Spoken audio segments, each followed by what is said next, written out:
Good morning and welcome to Rugby.com.au. We are live here at Macquarie University for Day 2, Series 2 of the Aon University Series. My name is Verity Bolton and I'm joined here by Shannon Parry and Emma Tonagato. Guys, how good was yesterday? Shannon, I'll start with you. What are your key takeouts from yesterday, Day 1? I think the development of the game that we've seen from Launceston to yesterday at Macquarie here, the development of the girls and the teams has progressed massively. We saw 2 draws yesterday, the scores were a lot closer together, so it's really pleasing to see that the girls are able to develop their skills from the first round into this second round here at Macquarie. And were there any key standouts player-wise or team-wise? Yeah, I think we've seen a good development in Uni7s and South Australia. I was really impressed with how they've come along, and I think, give them to round 4, I think they'll be really hitting their straps and, be a bit of a dark horse in that final round.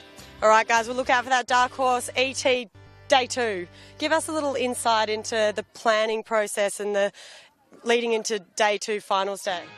Yeah, so the girls would have gone home and watched their footage and watched how they went and got some tips and tightened up their game plan. So, there'll be a lot more strategic options out there today. So really looking forward to it. Now, you talk about game plan. Are we going to see a drastic change between Day 1 and Day 2? Not really. I think most teams know what works for them and how they like to play. So I think they will stick to their strengths and things like that. But, just some little tactical things here and there might change. All right, guys, we're not too far away from the first kick-off. We do have 4 teams vying for that gold medal spot. Shano, first up we've got Griffith versus Bond, Battle of Queensland. Who's going to take it out? Yeah, it's really pleasing to see all 3 Queensland teams in the playoffs. I think Bond, they've been outstanding with the likes of Charlotte Caslick, Brookie Walker, Kimmy Flood, and they've actually had a good forward momentum and they've been able to let their electric backline go. And then Griffith, they're sort of the hustlers and bustlers of the team, and you never really know what they're going to bring. Are they going to bring the physicality? Are they going to bring a wide game? So it's going to be a great showcase in that first semi-final. All right, guys, we can't wait. And just quickly, ET, then we've got UQ versus Macquarie University. Who's going to take it out? I think UQ, they're just too strong, and Macquarie will be missing Dom Totoy due to concussion, and I just think UQ will be too strong. All right, guys, we've got first game about to run out now. I'm going to throw it up to the commentary box. We've got University of Tasmania versus University of Adelaide. Marty Cambridge and head coach Tim Walsh, take it away. Thank you very much, Verity Bolton. Down there on the sidelines with Shannon Parry and Emma Tonagato. My name is Marty Cambridge, and thank you for joining us here on Rugby.com.au for the finals day of the Aon Uni7s. I'm joined in commentary for this first game between the University of Tasmania and the University of Adelaide by the Australian Women's Sevens coach Tim Walsh. Tim, I spoke to you earlier this morning, mate. You were pumped for finals day. It's going to be a cracker. Oh, absolutely. And just to watch UA finish yesterday, they were absolutely pumped after that win. So they can take out onto this game. And UTAS as well, they really started to piece some things together and score some really good tries. They can just have that bit of consistency. But I think this is going to be a cracking opening game, Day 2 of the Macquarie on round 2 sevens. We see the University of Tasmania side getting ready to run out there. There's Shanice Parker, one of the Aussie Sevens rookies on the right-hand side. And University of Adelaide will be in their black jerseys today. Fantastic looking black strip out there, and we see Vani Politi walk towards. Well, as you said, they got a great win in their final game yesterday afternoon. And this is a playoff to make it into the 5th spot. So afterwards? You just opened up there with Parker, the rookie of the Australian Sevens program. It's so true, and there she is captaining the team. So big responsibility for Parker, and she's been doing it very well. She's been giving it absolutely everything. Finals day underway here at Macquarie University in Sydney. University of Adelaide kicking off to the University of Tasmania. And I think it might be the number 1, Dennison, there with the ball on the first carry of the day. And they quickly look to spread right. The referee nearly got one in the noggin there. Out to Kiki Morgan. And they go wide looking for space early. There is space out there for the wingers. She's trying to get away. She's got Vani Politi to deal with. Vani Politi bringing down Michaela Emblem there as they come back towards centre field. And the defensive line from Adelaide looking sharp here early. So he goes for the defend away, but she's brought down there by the number 11, Claire Alvino, as Shanice Parker tries to dart out from scrum half. She does well and gets the ball back to Lauren Murdy. And Murdy is away, crossing over towards the 22. She's getting chased down, and she is smashed by Ivania Politi. Mate, we've seen Barney do that plenty of times in a gold jersey, and no difference in the black. That 2 cracking tackles there from Varney. Yeah, she's one of the biggest hitters in world rugby, and prime example right there. Good shoulder contact and just drives through, forces the turnover. You're listening to Tim Walsh, the Australian Women's Sevens coach, giving fantastic insight into these girls that he spends a lot of time with up at Narrabeen, soon to be Moore Park when they move to the new Rugby Australia HQ as University of Tasmania. Feed the scrum, and Varney Politi is all over Eugene Dennison there. Sorry, it's Sydney Watanabe. And there's some great counter-rucking second efforts there. Mahalia Murphy's away. Another Aussie 7 speecher. She's down the flank. Will she be chased down? She's getting chased. Now she's over the 22. She steps inside Kiki Morgan. No one's going to catch her. Whoa. She fends away from the last defender. A fantastic individual effort from Murphy. And that is what Murphy is capable of. I think Adelaide just need to get the ball in Murphy's hands, and she will make yards, get the ball going forward, and then it's up to the rest to use it. But only back from the World Cup this week, where she starred for the Wallaroos in their 5th placing over there in Ireland. Like seemingly not affecting her here this out at Macquarie Uni. And it's just probably a good time to note that there's going to be a huge doubleheader of footy out here with the NRC on afterwards, after the gold medal playoff today. So if you are in the area, definitely recommend coming down and taking a perch on the hill, as we do see Murphy here. She skips to his side, and there is Shanice Parker doing a fantastic effort getting back, but just too strong there, Murphy. And she gets the first point. So it's the University of Adelaide 5, University of Tasmania 0. I don't know about fantastic effort there, Marty. It was a bit high. Would have liked to see that one around the legs. A good effort to get back into the defensive zone, though, Tim, no doubt. Here comes the University of Tasmania, and they look to go through. It's Watanabe, and she does beat the first defender, but she's held up there by Ellie Konopka. As they come back towards the middle now, it's Shanice Parker with the ball, and she's wrapped up there nicely. Murphy's over the top, but she can't get her hands on the pill. Murdy now spreads it out to the right. A wayward pass there from Watanabe, but they do collect it well, and she takes it herself, finds some space, and she's breaking through into the back line. Varney Politi chasing her down. Varney does fantastic again there at the back, and she's getting hassled there by Olivia White. Varney managing to get the ball away. And here goes number 9 for the University of Adelaide, Emma Pina, but she's taken into touch. A team effort there from Lauren Murty. And I think it was Rebecca Highland, maybe. Yeah, fantastic covering tackle. And the defence there just got a sniff of the sideline. Knew it was there. Leg drive, drived her out, turnover ball. But again, Varney Politi at the back there sweeping. Incredible turnover. She's made 2 tackles, 2 turnovers. That line out there, just a little wayward, not straight, thrown in there, so it will be another opportunity for the University of Adelaide to go on attack. They've elected for the scrum, as predicted. Talk us through the options there, Tim. If you do get that short arm, what options do you have? You can either have a line out or scrum, and most teams, just with the space and the ball security of a scrum is generally the option. Line outs, unless you've got a good line out, you'd go for that, but most teams opt for the scrum. It's a better platform to attack off most of the time. Varney Politi feeding the scrum for the University of Adelaide. They look to extend their lead here on day 2 of competition. She goes herself down the short side, in and away. She skips around with Watanabe, and Varney Politi will score untouched as she tries to make the conversion a little more simple. Well, she made that look easy, didn't she, Marty? Would have liked to have seen a lot of pressure on the back there at the scrum, but she was allowed to go. And then just a lovely footwork, just in and away. Watch the replay here on Rugby.com.au. She goes in and away from Watanabe. That is fantastic footwork from the Olympic gold medalist, Varney Politi.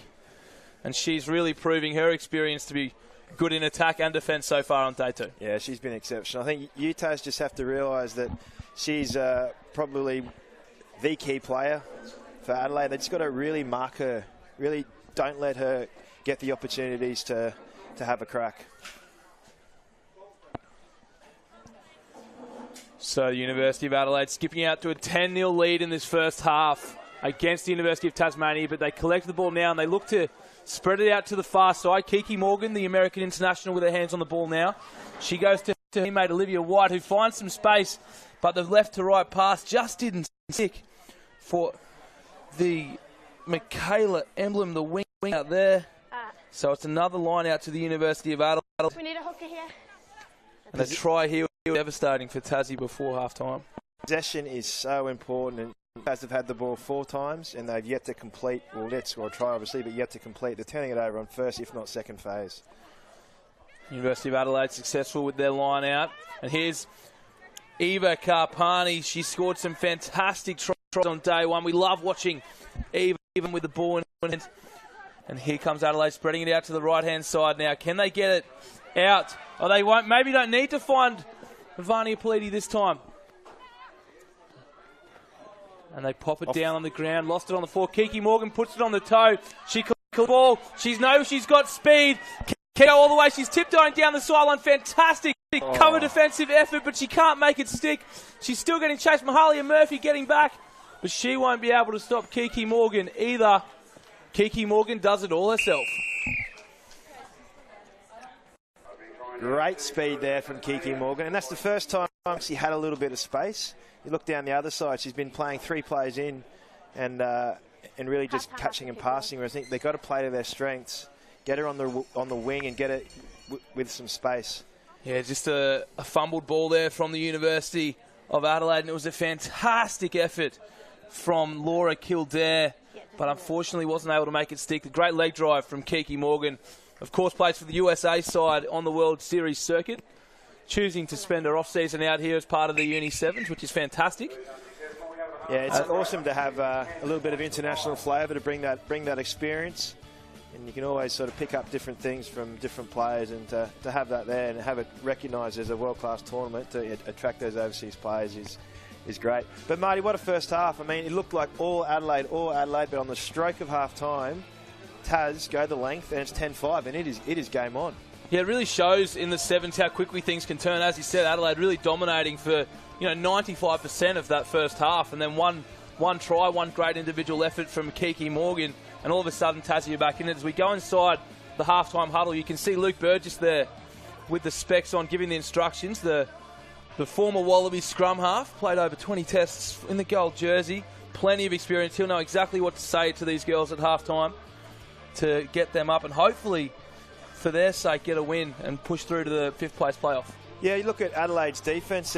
Taz are making breaks through the middle, and then they're ending up, one-on-one with Varney, which has turned the ball over twice. So Taz's support just has to be spot on. If they're going to make a break, that they have to be there, because they know Varney's going to be there at the back, and we need to be looking for those 2-on-1s or at least securing that ball, because they haven't respected it, Taz, and you can't just rely on individual brilliance or the mistake of Adelaide there for Kiki to go the length. They have to sort of earn their tries and, like a game of chess, just try and manipulate the ball. But the longer you hold on to it, the more the gaps will appear. And right now, they're just not holding on to it.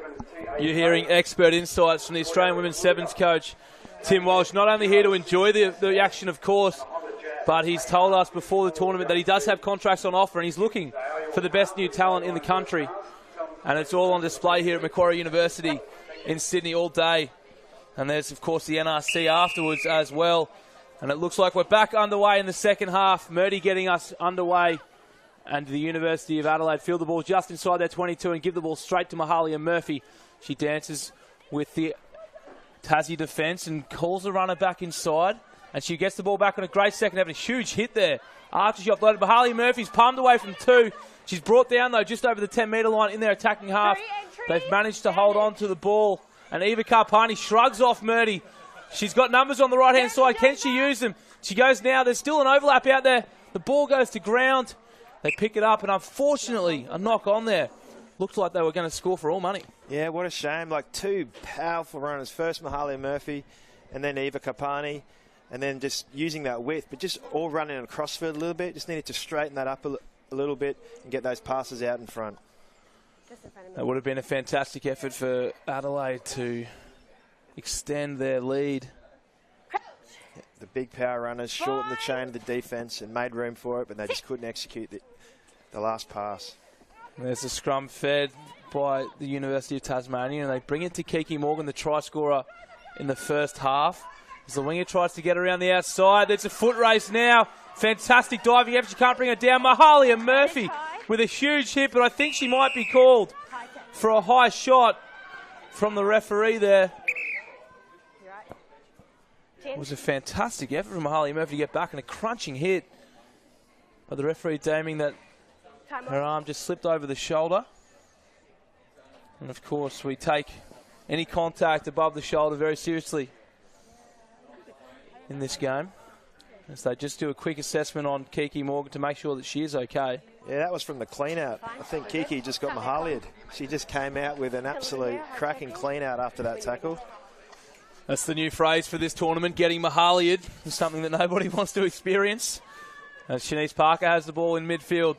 And she dances around a couple. She looks to go herself. She pops the ball up for a support runner who palms away from Ivania Politi, but she makes a fantastic second effort.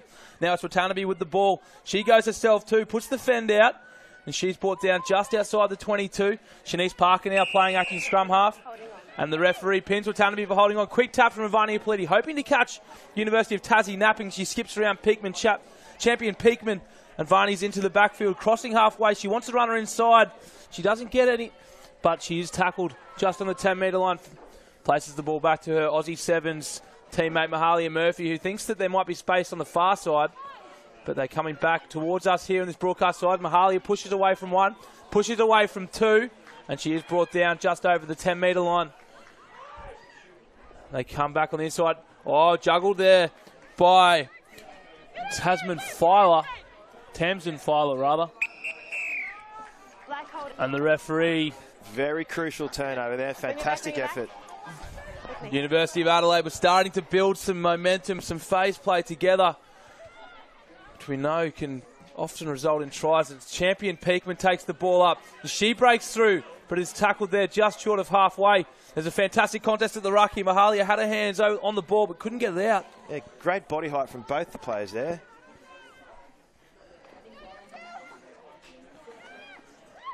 As University of Tassie look to get themselves back in the game and level the scores, but they've spilled it in their own defensive half. Danger time. Turnover ball, unstructured D. Here goes Varney Politi. She knows just what to do here. She gets the ball out to Eva Karpani. We've seen this on day one. Here she goes, Eva Karpani.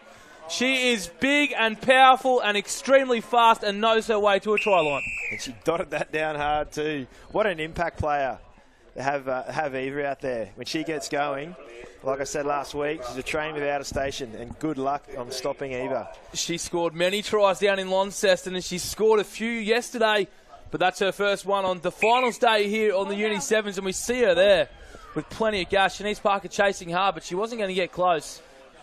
Just starting to fatigue now, whether the coaches want to make some changes, get some fresh legs out there.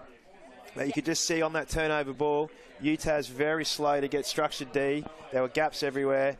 Varney saw the space, launched it over to Eva, did the rest. Rebecca Jones with the conversion there, but it's just away to that far side where we are watching here at Macquarie University Sporting Fields. So the door slightly ajar for Tassie here. They trail by 10 with just 3 minutes remaining in this match. The winner of this game will go on to play in the 5th place playoff.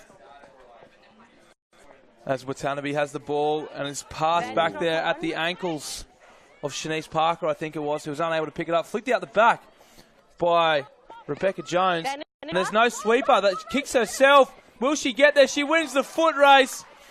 Ivania Politi. How was that set of skills? That's very exciting. As Tim Walsh fist pumps up in the commentary box. Is that a set play that you know, Ruben? Oh, no, we practiced it a bit, but just talking to Varney before the game, she did some analysis and she said that they aren't playing with a sweeper. And just in the warm-up there, I just did that exact thing. We just did about 4 or 5 in the warm-up. And she's just gone out and executed it in a world-class manner. So great vision, good execution. Yeah, very pleasing there from Varney. No luck involved in that try. You heard from Tim Walsh. They practiced that one up in Narrabeen, and they practiced it just a few minutes ago before kickoff, and it executed perfectly there by Aussie Sevens superstar Ivania Politi. There's so many superstars in that Aussie Sevens side. Some of them don't get as much credit as others, and sometimes it's a bit unheralded. But Varney is definitely one of those ones that is so important in that gold jersey. Yeah, Varney's a massive, she's an integral part and has been for years. And there isn't a position she can't play, and there isn't a thing she can't do. She's an absolute world-class player. Champion Peakman takes it up just halfway for the University of Tassie. They're looking for more points in this game. as they go into contact again, and they do get over the high line through Eugene. Dennison, Kiki Morgan spreads it out to the left-hand side. I think you'll find it's Watanabe out there on the far side. She skips away from Eva Karpani. She's getting chased down. Will Karpani catch her? She does. And she pops the ball back, but it's spilled there by Caitlin Ryan. But the referee says play on. Kiki Morgan now has the ball. Pushing up towards the 22. She finds a support runner in Caitlin Ryan. Caitlin Ryan pushes away from a couple, but is caught there. Eva Karpani is trying to wrestle the ball from her grasp. She can't do so. The ball comes back to Kiki Morgan, 22. Out now to Dennison. Champion Peakman has the ball in hand. Two hands, runs to the line, passes a fantastic left to right. Shanice Parker has the ball back to Champion Peakman, and Champion Peakman will score. I think she scored. Award the try. And there it is. Try to Champion Peakman. We weren't sure for a second there, but she reaches over her head for her first try in the Aon Uni7s. That was a really, really good try from you, Taz. Their support was good. They ran some really good lines. They respected the ball. They worked hard off the ball. And that's what we need to see more of. A lunging tackle attempt from Lauren Kildare. Couldn't stop Tani, Champion Peakman, from crossing the line. I spoke to her down in Launceston. She said that she got her inspiration for sevens in a furniture shop where she saw the Rio gold medal be won, and she said, I want to do that. And there she goes. She's just got a ball from Shanice Parker, and she's crossed in the corner. That is fantastic. Yeah, that was an amazing day. And we've heard so many stories like that of, where were you or when people saw that game. And, to hear stories like that is just so great for the sport. So that's full time on the first game. University of Tasmania going down to the University of Adelaide, 20 points to 10. Here on finals day of the Aon Uni7s at Macquarie University. We have a fantastic game coming up for you next. The winner of this game, University of New England and University of Canberra, will take on the University of Adelaide as we cross down to Verity Bolton, who has a very happy University of Adelaide. Thanks, Marty. Yes, I'm down here with Captain Lauren Kildare, University of Adelaide. They've just come off with a win. How did it feel out there, Lauren? It's so good, honestly. Considering how we went last time around, it's really good. We're already one step ahead of where we're at. So very proud of the girls. Great performance today and keen to go and kill it in the next game. Now, it looks pretty physical out there. The body's a little bit sore. Yeah, they're a little bit sore today, but nothing that's going to stop us. So, yeah, very, very excited. All right, well, good luck with the next round. All right, guys, up next we've got UNE versus University of Canberra. I'm going to throw it up to Sam Phillips and Ellie Chapman in the commentary box.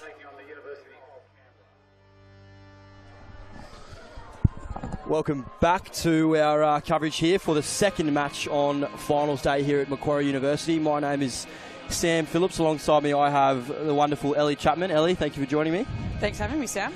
It's time here. We're going to see the University of New England take on the University of Canberra, two teams who were playing in this exact match a fortnight ago. Ellie, University of New England yesterday, I thought in particular, were one of the more improved sides that we've seen in this tournament. University of Canberra as well have some girls that have got a bunch of unique backgrounds. Is there anyone in this University of Canberra side, as we see the teams about to run out, anyone particularly caught your eye, or any of their backgrounds that you're particularly interested in?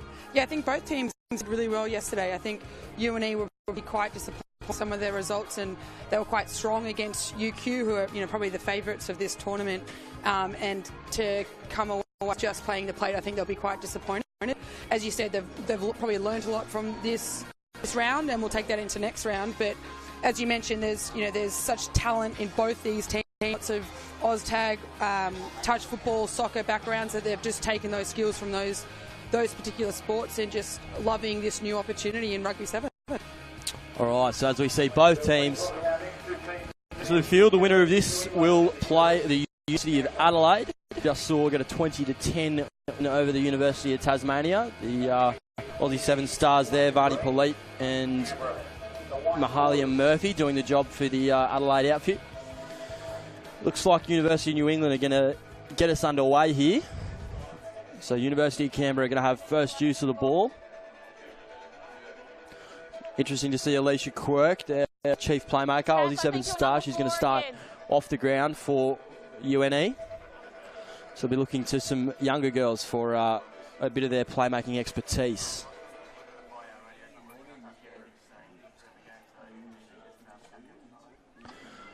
So we're set to go here.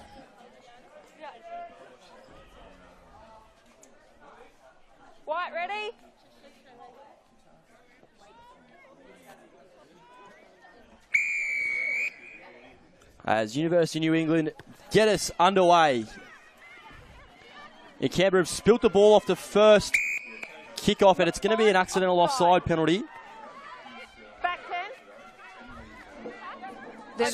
They're probably the small mistakes that Canberra really probably need to improve on for next round. It's really important to maintain possession off the kick-off in such a short format like sevens. So I think the coaching staff will be focusing on that. 100% as we see University of New England come out to their left. It's Southwell who drops it inside to Sasega.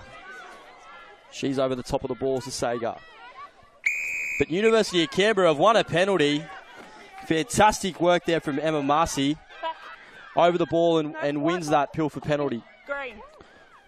So we've just got word in that the reason Alicia Quirk is on the sidelines, she's injured with a hamstring, so they won't be able to rely on her this morning. That's a huge blow as we see the University of Canberra look wide. It's Carter dishing out a ball to the left here. A bit of space, but some good defence there from the University of New England.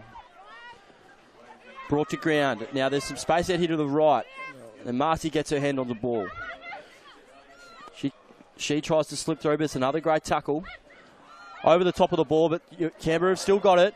There's a numbers out here, but they go straight through. Can she find her support? She can. This is Staples. Staples brushes a tackle. Offloads. Now off to the right again. This is Samantha Wood. What can she do? Great tackle there by Mel Howard. And UNE have won the ball back. Fantastic cover defence by Howard. She had some support. And UNE are able to repel that first Canberra attack. So a quick tap by UNE and we're away again. Southwell dishes inside. Southwell again finds Howard. She finds Resh. Sorry, this is Resh with the football now. She comes out to her right.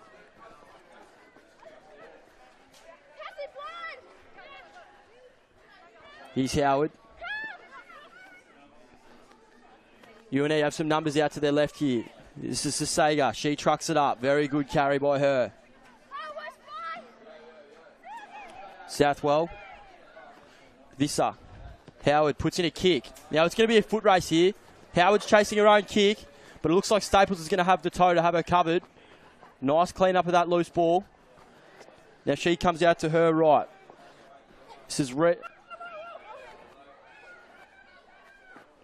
But UNE have worked their way over the ball. They've taken the space, but they've knocked it on, unfortunately. A real tight affair we've seen here. Yeah, I mean, it's quite unique not to have any points on the board 3 minutes into a sevens game. So, both teams absorbing that defence, but also sort of probably having a few errors in possession that allows the turnover. So we're seeing some fresh faces here for UNE that we didn't see a lot of yesterday, with a couple of their stars out, including Osmond star Alicia Quirk. Both her and Kim Resh have been injured and they won't be playing. So Canberra now looking to launch from their own 22, and this is Staples showing that turn of... She steps inside. She's got 50 to go. She's got support. She goose steps away. She's pinned her ears back for the right-hand corner. Will she get there? Oh, what a tackle. That is a great tackle from UNE. Rhiannon Byers with the superb tackle. Looked like Staples was going to go 80 metres there, but she's been pulled down as she pinned the ears back for that right-hand corner. And now we're 4 minutes into a game of sevens without a try. So fantastic, desperate by both teams. Back up, 7 back. So Howard will get us back underway with the line out. It's a short one, so it's worked. Howard's got the ball out the back now. A nice strong run for Visser, but she can't secure the ball, and now UNE are going to have to scramble to get back. Canberra's won the ball back. Very close to going over here. Can they get the first 5 pointer? There's plenty of space out there. And that'll be a try to Sarah Carter. Some fantastic work to get over the top of the ball there. Took the space over the top of the ruck. Canberra ball, and they're in for the first try of this match. Yeah, I think here UNE probably just threw the ball out the back unnecessarily, under pressure and defence. So that was good work by UC to keep that pressure on and then force the turnover, and it was just a numbers game out wide. Green, out of the way, please. So Carter's going to look to convert her own try here. She's hit it well. Oh, she's slotted it. Well done. Brilliant shot there from Carter, and it's 7-zip. So territory really paying off there for UC, able to take advantage of a couple of sloppy passes from UNE in their own red zone. And importantly, getting that 2 extra points, which can be crucial in games like tight games like this. Especially from that far out. Fantastic work. So Carter's getting us back underway. No. Oh, brilliant work. Oh. Looked like Canberra were going to get away there, but they've been able to... Sorry, they've just knocked that ball on. Yeah, she had open space in front of her. Nothing was going to stop her if the ball was in her hands. So UNE now get their chance to launch from their own half. Crouch. They've struggled a bit in attack so far today. Just not quite able to get those passes out in front and allow the players to run onto the ball. So Howard, she looks out to her right. She finds Kate Gilbert. She's trucked it up through the middle. Great leg drive there through contact. Howard's at first receiver. She cleans up a loose ball and takes it up the middle. This is Southwell. She's going straight. Oh, some desperate defence by Uni of Canberra. She's offloaded though. This is Churchland. There's numbers out here to the right if UNE can find them. This is Southwell. She's got toe. But that's great work there by Darcy Reid. She's pulled her down. Out to the left here. This is Gilbert. They're just inside the UC 22 and they've won a penalty, University of Canberra. Their defence has been on song in this first half and we've just seen that again there. Yeah, I think this lead going into halftime is really a result of UC's defence. They've absorbed UNE where they needed to and come up with really important penalties and turnovers. So UC are going to have a crack here and try and make it a 2-try deficit going into the half-time as the siren has sounded. There's numbers out here. This is Carter. The ball's knocked back by UNE, I believe. So they're going to get a chance to level things up now. Good tackle there by Staples. UNE look like they might have a 3-on-2 if they can take advantage of it. Southwell straightens the attack. She offloads. This is Gilbert. She offloads off the ground. A great pop pass. And Southwell is going to score. Fantastic work by Kate Gilbert off the ground there. It just shows that it's never over in sevens and until there's stoppage in play. So that was well done by UNE, just holding on to possession and going well and truly past the halftime buzzer and coming up with the points. Yeah, crucial points there for UNE. We're just complimenting the Canberra defence, but they've been able to capitalise on some turnover ball there. Yeah, the commentator's curse. The commentator's curse, yeah, correct. So here we go. This is going to be Mel Howard looking to level things up. About the same shot that Sarah Carter had on the other side of the field. She's hit it pretty well too, but it's just hit the post. It'll be interesting to see whether that conversion comes into play later on in the game. So 7-5 here. It's half time. Canberra have got a 2-point lead over the University of New England. Ellie, your initial thoughts on that first half? Obviously defence, the sort of main theme through that first 7 minutes. Yeah, I think UC have been really strong in defence, but I also think that UNE is probably lacking their key players, and they've got the young players coming through, but probably making a few mistakes and causing a few turnovers that has been credited to UC's defence, but I think it's been a combination of both. So as we see here, the two coaches just delivering some wise words of wisdom as both teams look to secure a place in the 5th place playoff this afternoon, which will be the third last match of the afternoon at 12:50 p.m. We have already seen University of Adelaide secure their berth in that match this morning with a 20-10 win against the University of Tasmania. And we can see, Alicia Quirk in the middle there, probably quite annoyed that she can't be on the field, but giving her 2 cents worth in this halftime break. Yeah, she's a very vocal leader. She'd be letting them know where the Canberra weaknesses are on D in particular, I would say. Some wise words of wisdom from her. So a really good second half set up here. Two teams that have definitely improved in this second tournament from their showing in Launceston. And it's going to be Canberra through Sarah Carter to get us back underway.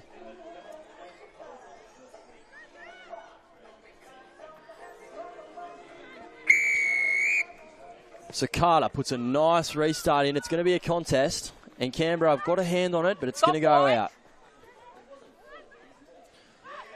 UNE have played it early, but Southwell's knocked it on. And it's going to be a UC scrum. So a good result for the Canberra outfit there. Yeah, that was a great kickoff, and a contested there by UC and was unlucky to go out, and then UNE took the quick throw in, but probably too quick, and their other players weren't ready. So UC feed the ball. Carter looks out to her left. It's a nice run. She finds Staples. She's left it behind though. Now UNE have towed it through. Who's going to get there first? Great clean up by Carter. She's been fantastic this match so far. She's tackled by Gilbert. Who's going to get over the top of this ball? New England are, but the referee says there was hands in the ruck. The ruck was formed. So Canberra are going to get a chance to increase their lead here. Ball in their own half. It's got a bit of an injury delay. Looks like there might have been a knock at the bottom of that ruck somewhere. Just bring it back here, please. Yeah, I wouldn't want to be at the bottom of those rucks. No, that was a ferocious one, that one. Bring on. So we're going to have a substitution. This will be Sophie Broadhead coming on, the Oz Youth Olympic sprinter. Yeah, she won the Queanbeyan gift in 2005. So we'll be interested to see her speed. 15, sorry. Should be a bit older for 2005. As we come back here now, and it's Cassandra Staples. She's giving it off to Abby Gustatis, and she is tackled just over the 40-metre line. Canberra have got numbers out to the right. This is Wood. She stepped inside, but she can't break through. She's on it off the ground, though, and Canberra are away. They look like they're going to score here, and they have. UC have opened up a 12-5 lead with a kick to come. Well, that came off UC's offload that you'll see here in a moment, and they just was open space right there. Brilliant little offload off the ground there from Wood. That's how we saw UNE go over just before half-time. And their opposition have emulated that effort with one just there. So really good initiative off the ground. As Wood is rewarded with that for that try assist with a shot at goal here, but she cannot slot it. So UNE is still within touching distance. If they can score somewhere near the sticks, we could be all squared up. Yeah, UNE obviously need to be the next one to score. We're almost halfway through this second half, and it's really important that with this next possession, they do something with it. So we're about to get underway here. Cara will get us back in play as UNE straighten the tack up, and that's a nice little offload in there away. Oh, Kennedy Cherrington just pulled down. She finds Howard. Great drawing pass. She's off now. This is Gilbert.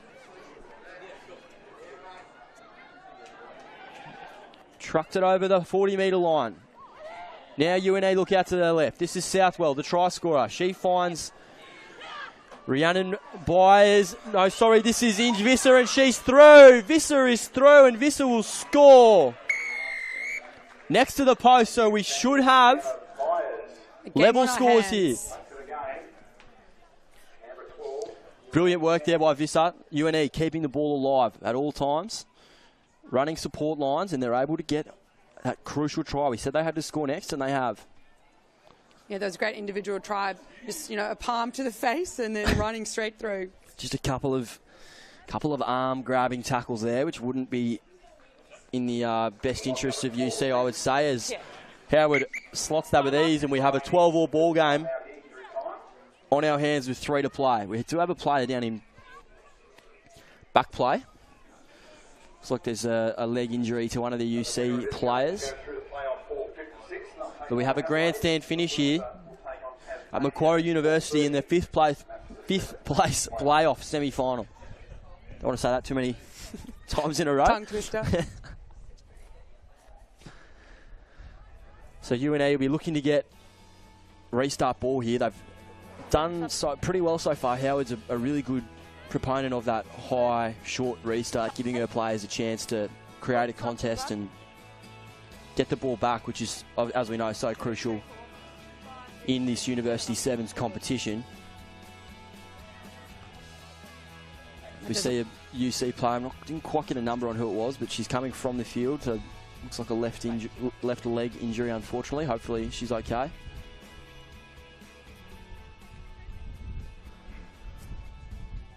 So UNE get us back underway here through Mel Howard, who's been a fantastic little playmaker for them this morning, my apologies. But UC, they get the ball, and they're going to have the first chance to break this deadlock. So now they have numbers out here. This is Staples. She drops it back inside. Good defence by the University of New England. Staples spots a gap down the left-hand side. She's through. Can she break the line of defence? She can, and she is sprinting away. In hot pursuit is Rhiannon Byers, but she's not going to get there.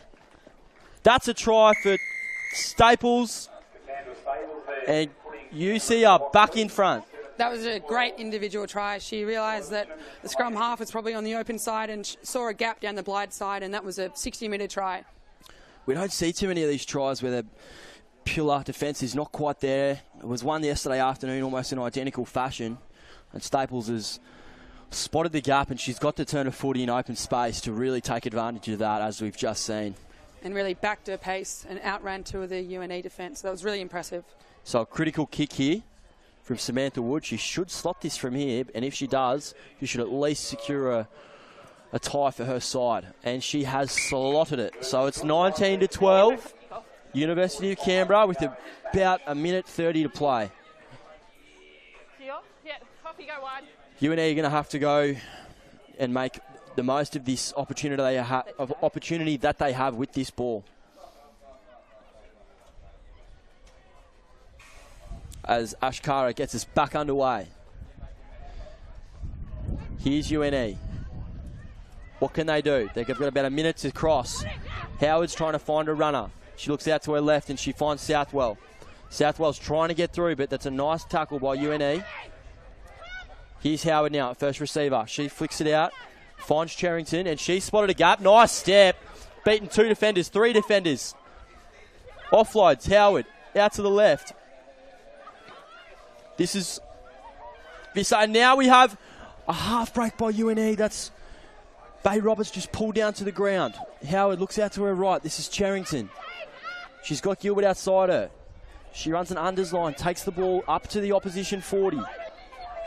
There's a penalty. Howard's got to go quickly here. She does. UC are back on side. They've done well to stifle that. Gilbert trucks it up the middle. They're 25 out from the UC line. Can they keep going? This is Byers. She's taking the ground. She might have been from the side. No. UC are away again. Staples is going to score here after a loose ball popped out the side of the ruck. It might have been an offside player, but the referee said no, and Staples will score the seal for the University of Canberra. Yeah, a double for Staples and the win for UC. That was really great defence by UC, just really holding out UNE. They were obviously hungry for the ball and hungry for the try line, but it might have been an offside position, but UC come up with the win. So UC will progress to the fifth place playoff against the University of Adelaide this afternoon. And the University of New England will be left to fight for 7th against the University of Tasmania, as that's full-time here at Macquarie University. University of Canberra 24, UNE 12. Ellie, your company has been greatly appreciated. Thank you very much for joining me. Thank you for having me. as we look down to the sidelines here, both teams shaking hands after a very hard-fought match. I do believe we have Verity Bolton down on the sidelines, looking to have a chat with the UC side, as both teams enter the fray.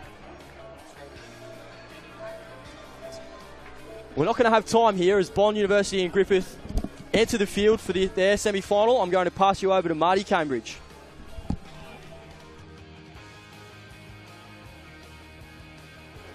Thank you very much, Sam Phillips and Ellie Chapman. A great call there. The University of New England and the University of Canberra playing a fantastic game. But here is the business at the Aon Uni7s finals day. It's a semi-final between Bond University and Griffith University. They played out a draw in the semi-final in Launceston. I'm joined in commentary today for the first time by Emma Tonegado. Emma, thanks for popping in. This one will be an absolute beauty. Yeah, I'm really, really excited and looking forward to this one. I think it will be quite a close contest with both teams really physical, so excited to see what it holds. We can see the players out there. I can't see a referee. That might be our hold-up at the moment, organising the referee to come through. But she can't be too far away. Plenty of Aussie Sevens in action today. Charlotte Caslick out there in the number 7 jersey for Bond University. They, of course, made the final in Launceston after that draw. And Brooke Walker, of course, out there too in the number 4 jersey. They're coached by English International Billings as Brooke Walker gets us underway in the first semi-final of the Uni7s in Macquarie University. Griffith take the ball just over the 10-metre line and they secure possession and look to spread back towards centre field. And they come to the right-hand side. Lauren Brown now with the ball in hand. She takes it to the line and pops it back on the inside.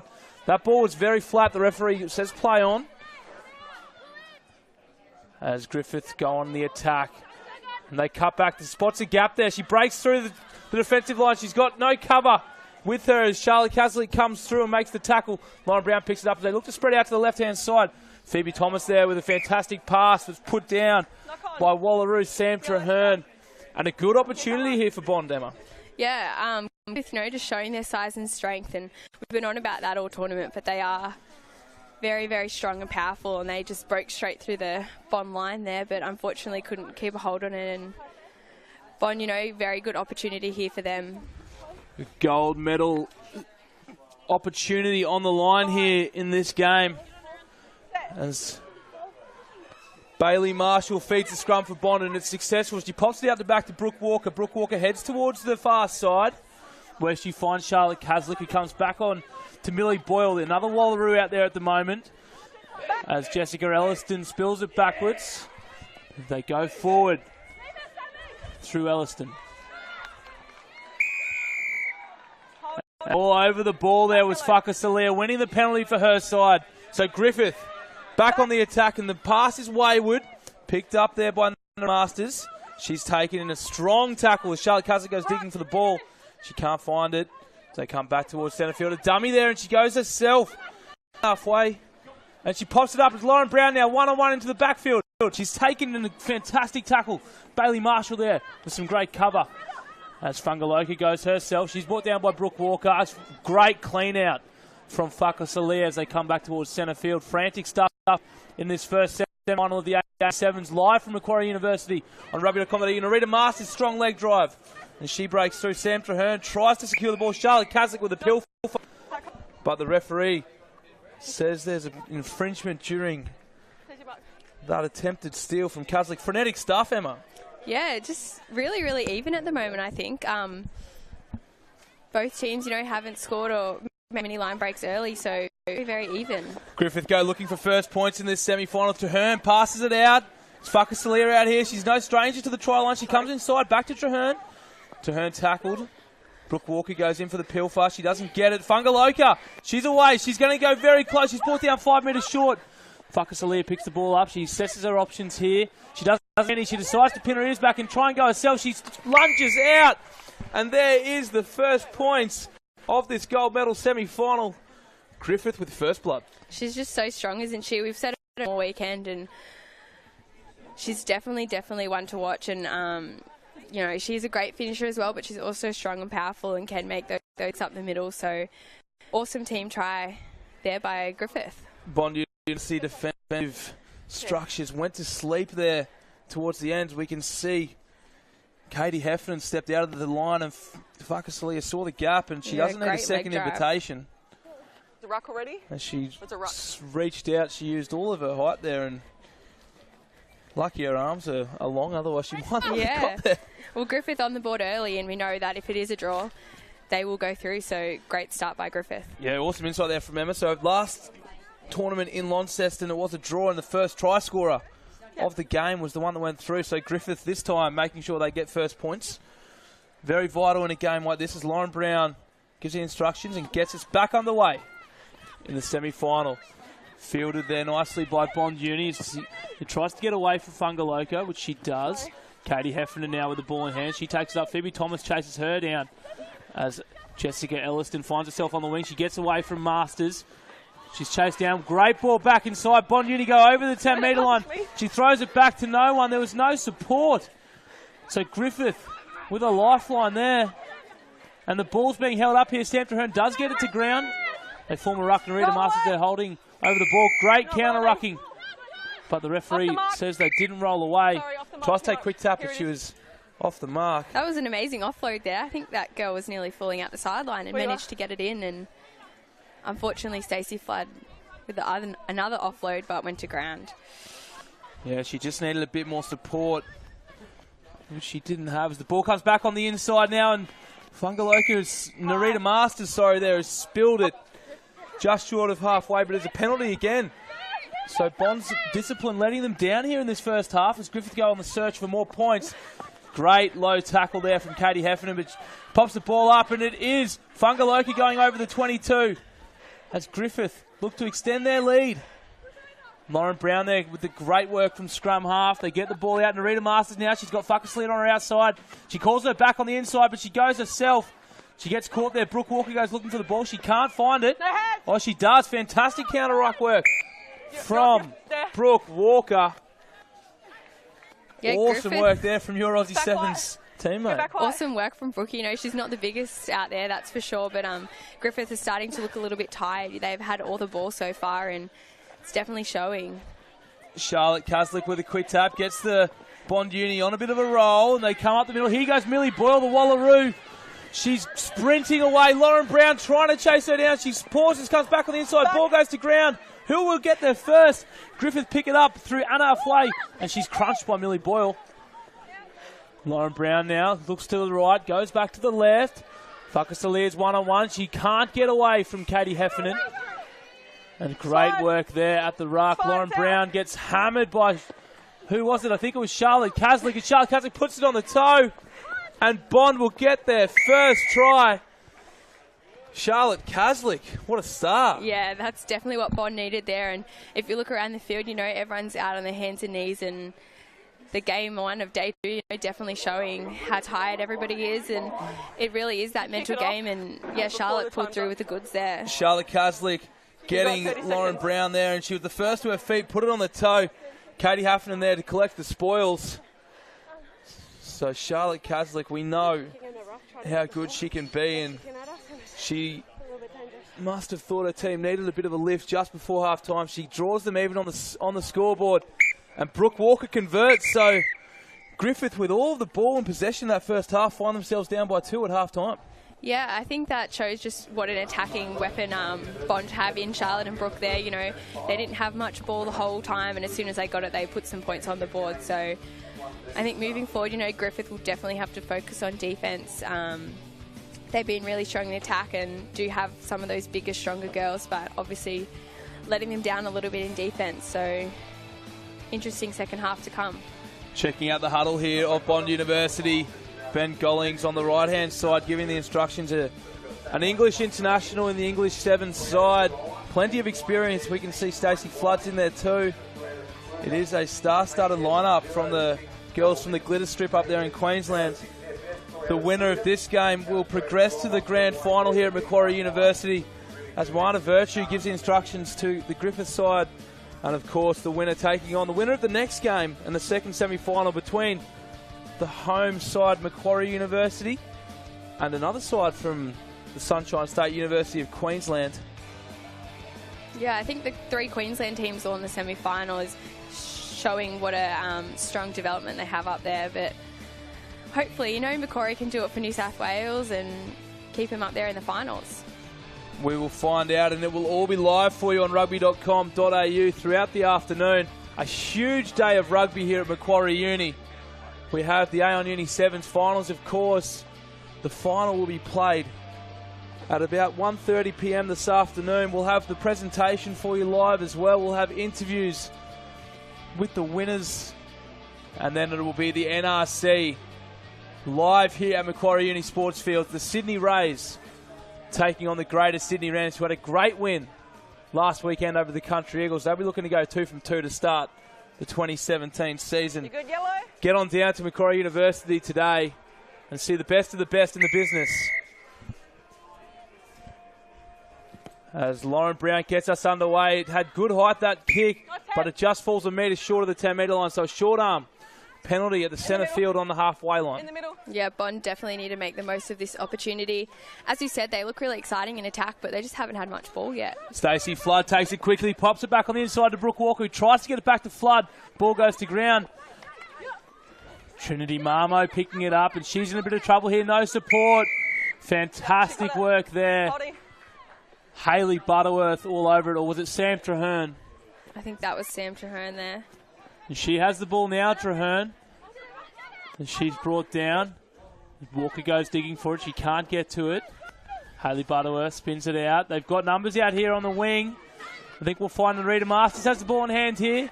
And she palms away from one. She's getting chased down. She tries to palm away again from Jessica Elliston. She's still got the ball. She finds support. Fungaloka. Fungaloka's getting chased down. Brooke Walker's on her tail. She won't catch her. And she jots the ball down to give Griffith back the lead early in the second half. Great run by Narita Masters there. She just got back from the World Cup where she played wing for the Wallaroos and just showing her speed on the outside and great support there by a setter on the inside. No jet lag for Narita Masters. Oh, we see well-deserved break coming up for her, I think. We see her with the ball in hand now. And she skipped away there from Jessica Elliston. Passes it as she's getting tackled by Charlotte Carsley. Gives it to Fungaloka.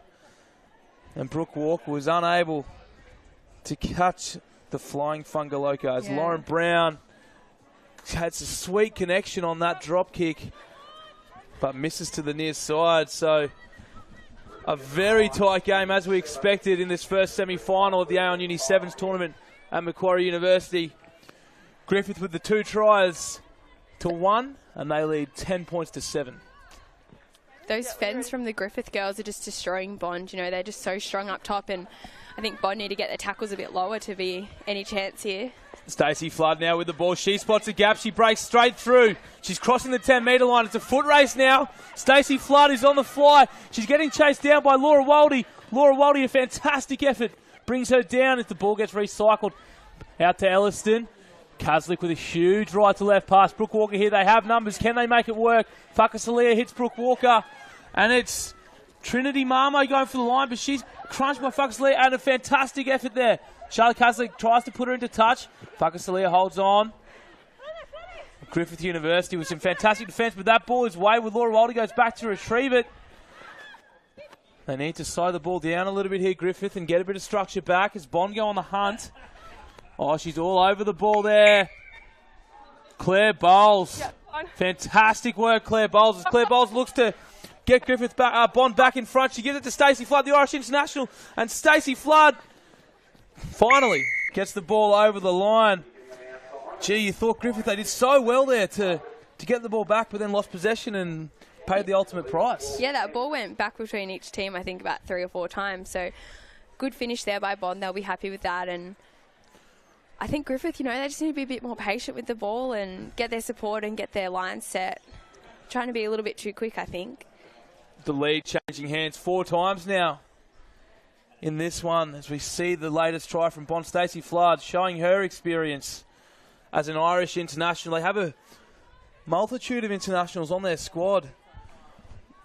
Yeah, she's such a great get, isn't she? She's very organised and looks to be running the show out there as well as Charlotte. So I'm sure Bond will look to extend their lead here. Stacey Flood from Ireland, Brooke Walker and Charlotte Caslick, Aussie 7s superstars, and Millie Boyle, another Wallaroo just back from Ireland, as Brooke Walker's conversion misses the mark. So just 2 points in it. Just under 3 minutes left on the clock in this first semi-final. As Brooke gets us underway, and the ball has a cruel bounce for Bond as Griffith come away with possession. Lauren Brown goes in to play scrum half, and it's a great pass out to Waldy. Waldy looks to find support, and the referees adjudge that's a knock-on from Ashley Cooksley. That's really unlucky there, and I don't think Griffith will be very happy with that. They've turned the ball over on the first phase and set Bond up with a great opportunity here in their attacking 22. Yeah, as the clock winds down, Bond find themselves in front by 2 points. You'd think a converted try here might just ice it. It's a great scrum from Bond. They hold on. Stacey Flood's caught at the back of the scrum. Brooke Walker has it now. She finds her Aussie 7s teammate Charlotte Caslick, who fires the ball back inside to Flood.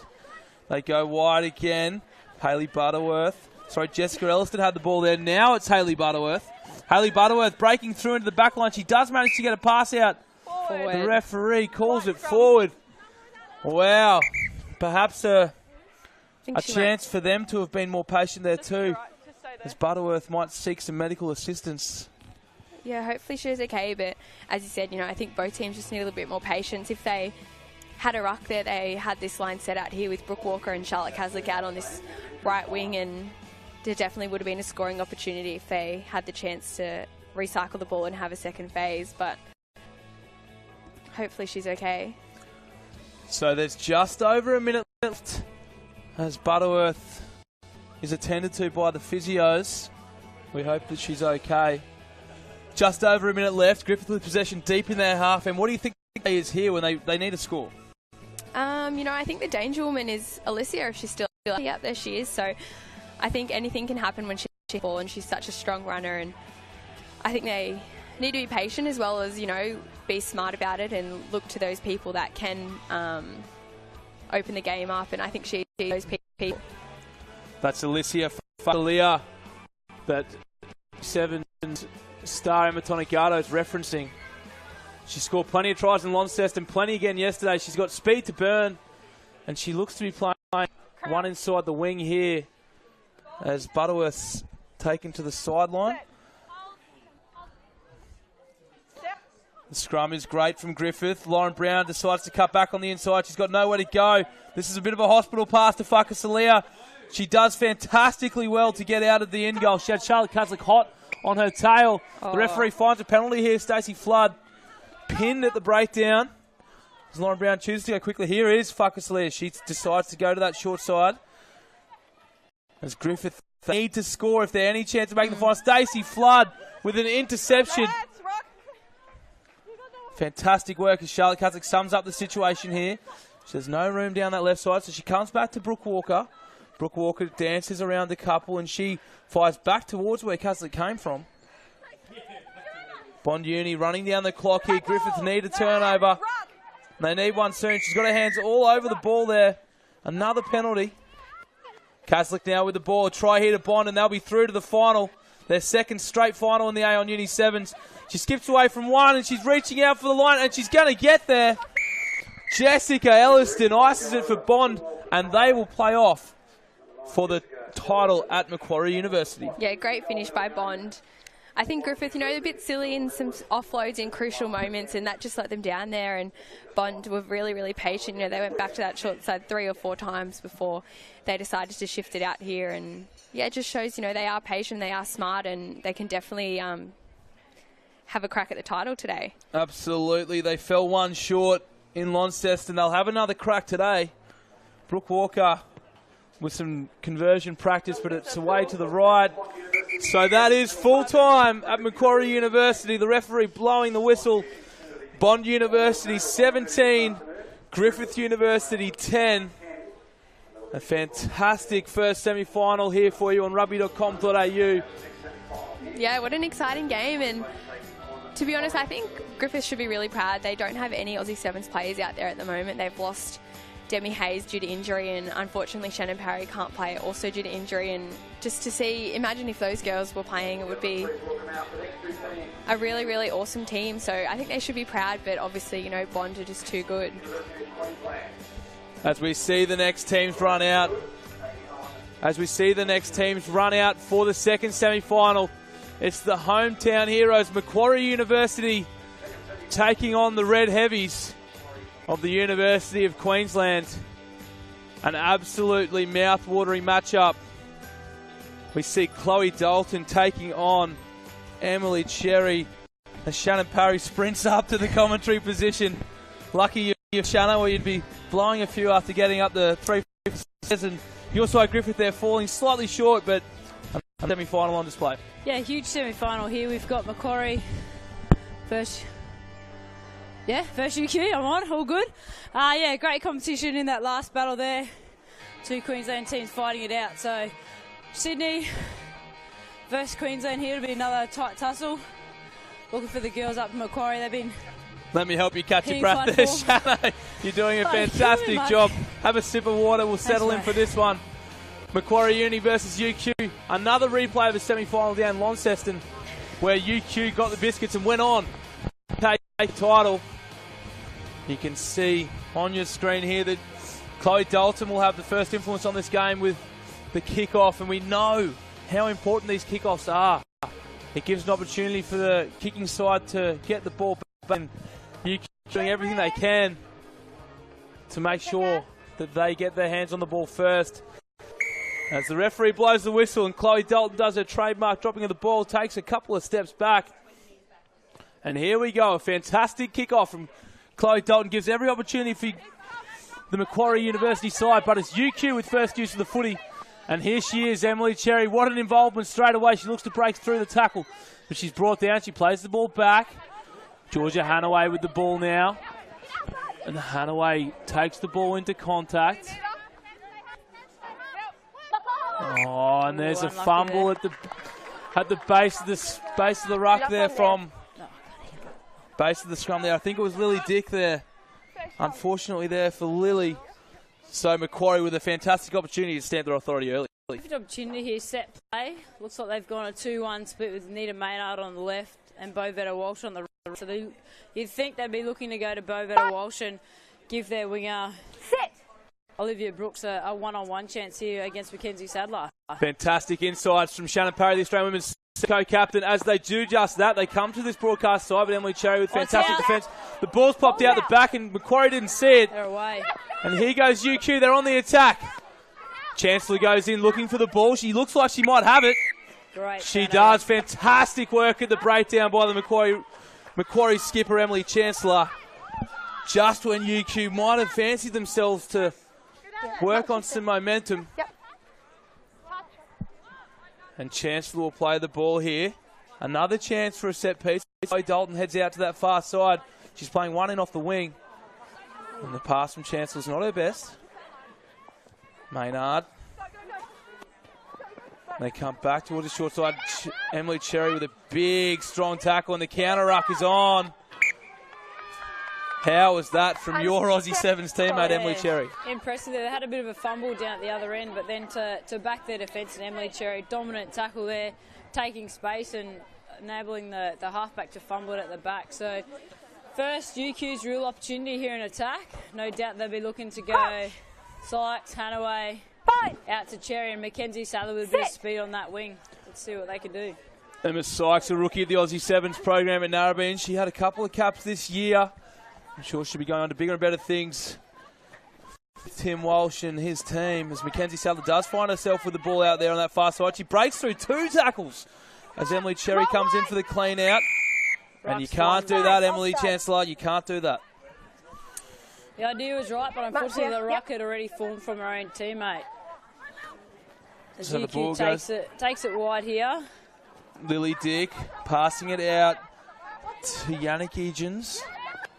Emma Sykes. Hanaway, Cherry. Cherry tackled Great fantastically there. Olivia Brooks, I think that was. Sykes to Lily Dick. And they come up the middle. They take the ball to halfway as Idgens goes in, digging for it. She gets it out now. They've got numbers in Lily space. deep. They've got numbers out here. Emily Cherry, we've seen this before, haven't we? Emily Cherry breaks through one tackle. She's trying to get herself. She's getting chased down at Walsh. She won't be able to get there. A lunging effort from Olivia won't stop. Emily Cherry. That's just why she is one of the best players in the game. She's got a great stop and go, and that hesitation to defence just gives her that extra half a metre that she needs to get on the outside, and very clinical in her performance. And we see it right there. It's a trademark of Emily Cherry's, that little stutter step. And she catches the defence hesitating, as Shannon Parry explained. And that's first point. So UQ with first blood. The home fans won't be happy with that, Shannon.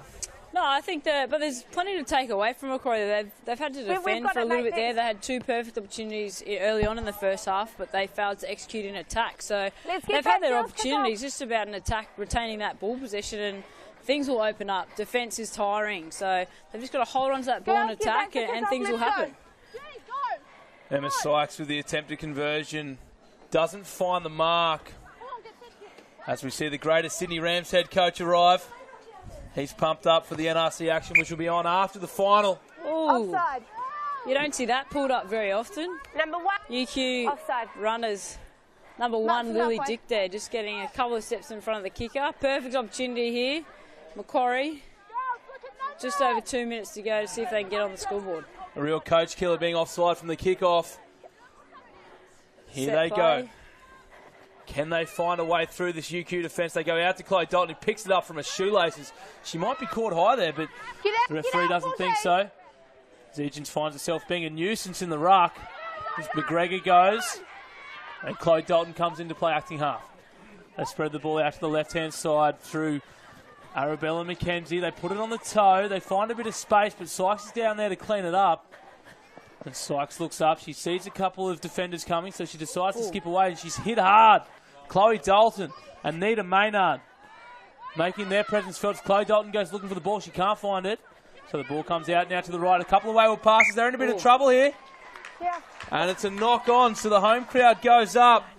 Macquarie Uni's going to get a scrum on the 5 metre line with just over a minute remaining in the first half in this gold medal semi-final. The winner of this one's going to take on Bond for the title here at Macquarie University. Of course, we'll have that live for you on Rugby.com.au. On the line, ladies. Along with all the playoffs. On the line. As McGregor looks to feed the scrum. Sykes paying close attention. McGregor gets the ball. She comes away. She goes to the left-hand side. She spots a gap. She hesitates. She does come up against Sykes. Can Sykes stop her?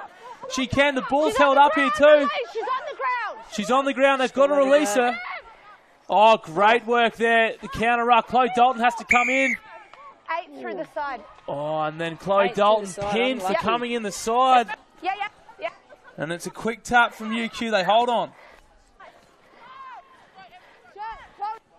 Roll wide. UQ's being patient here in possession. And discipline really hurting the Macquarie University side here in the first half. Another penalty. Yeah, they're just letting them off the hook a little bit there. 2 silly penalties, one for entry and then one for laying in the ruck. They're very much refereeing that area of the game and trying to make it a free-flowing game. So UQ just looking to run out a little bit of time here. Sykes is taking control. To Lily Dick on the loop. Oh, and Emma Sykes was nearly an intercept. Wow. Wow, that would have been shut the gate, you'd fancy. That would have been a try, and perhaps the lead for Macquarie Uni. Very lucky to get away with that, UQ. Looks like they're just getting a little bit flustered. They've had about 2 minutes inside their own 22, struggling to get out from the brilliant defence from Macquarie Uni here. So Macquarie, big defence, and definitely trying to shut this down. As I just heard the bell go to half-time. That's right, the half-time bell has gone. So this will be the last play of the game. The last play of the half, rather. Hanaway out to Sadler. Sadler crosses the 22. She's getting chased down by McGregor. And also Vet Walsh. And they've got the ball back through Nina Maynard. She finds Chloe Dalton. This is perfect space for Chloe Dalton to work in. She finds a runner. She gets back on the inside. It's Emily Chancellor now with a strong carry. She pops it back to Maynard. Oh, now Chloe Dalton's got the ball. Can Dalton get over? She's tackled there by Emily Cherry. She goes to throw the ball back, and Emily Cherry, fantastic work at the breakdown. Oh, big hit from Emily Chancellor. She goes looking for the ball, and she's won it. Wow. This is an amazing finish to the first half. Emily Cherry on Chloe Dalton there. We spoke about it pre-game, and we got our first taste of Emily Cherry getting the points. Crucial turnover there, but then UQ are again unable to retain that ball in attack, and this is a perfect opportunity for Macquarie here. They're knocking down the door, Macquarie University. Maynard now with the ball in hand. She pops it back inside to McGregor. And they go wide. Vet Walsh has the ball. She tries to get on the outside of Sykes. She can't do so. Sykes with a fantastic tackle. The ball pops back. Arabella McKenzie, McGregor, Maynard.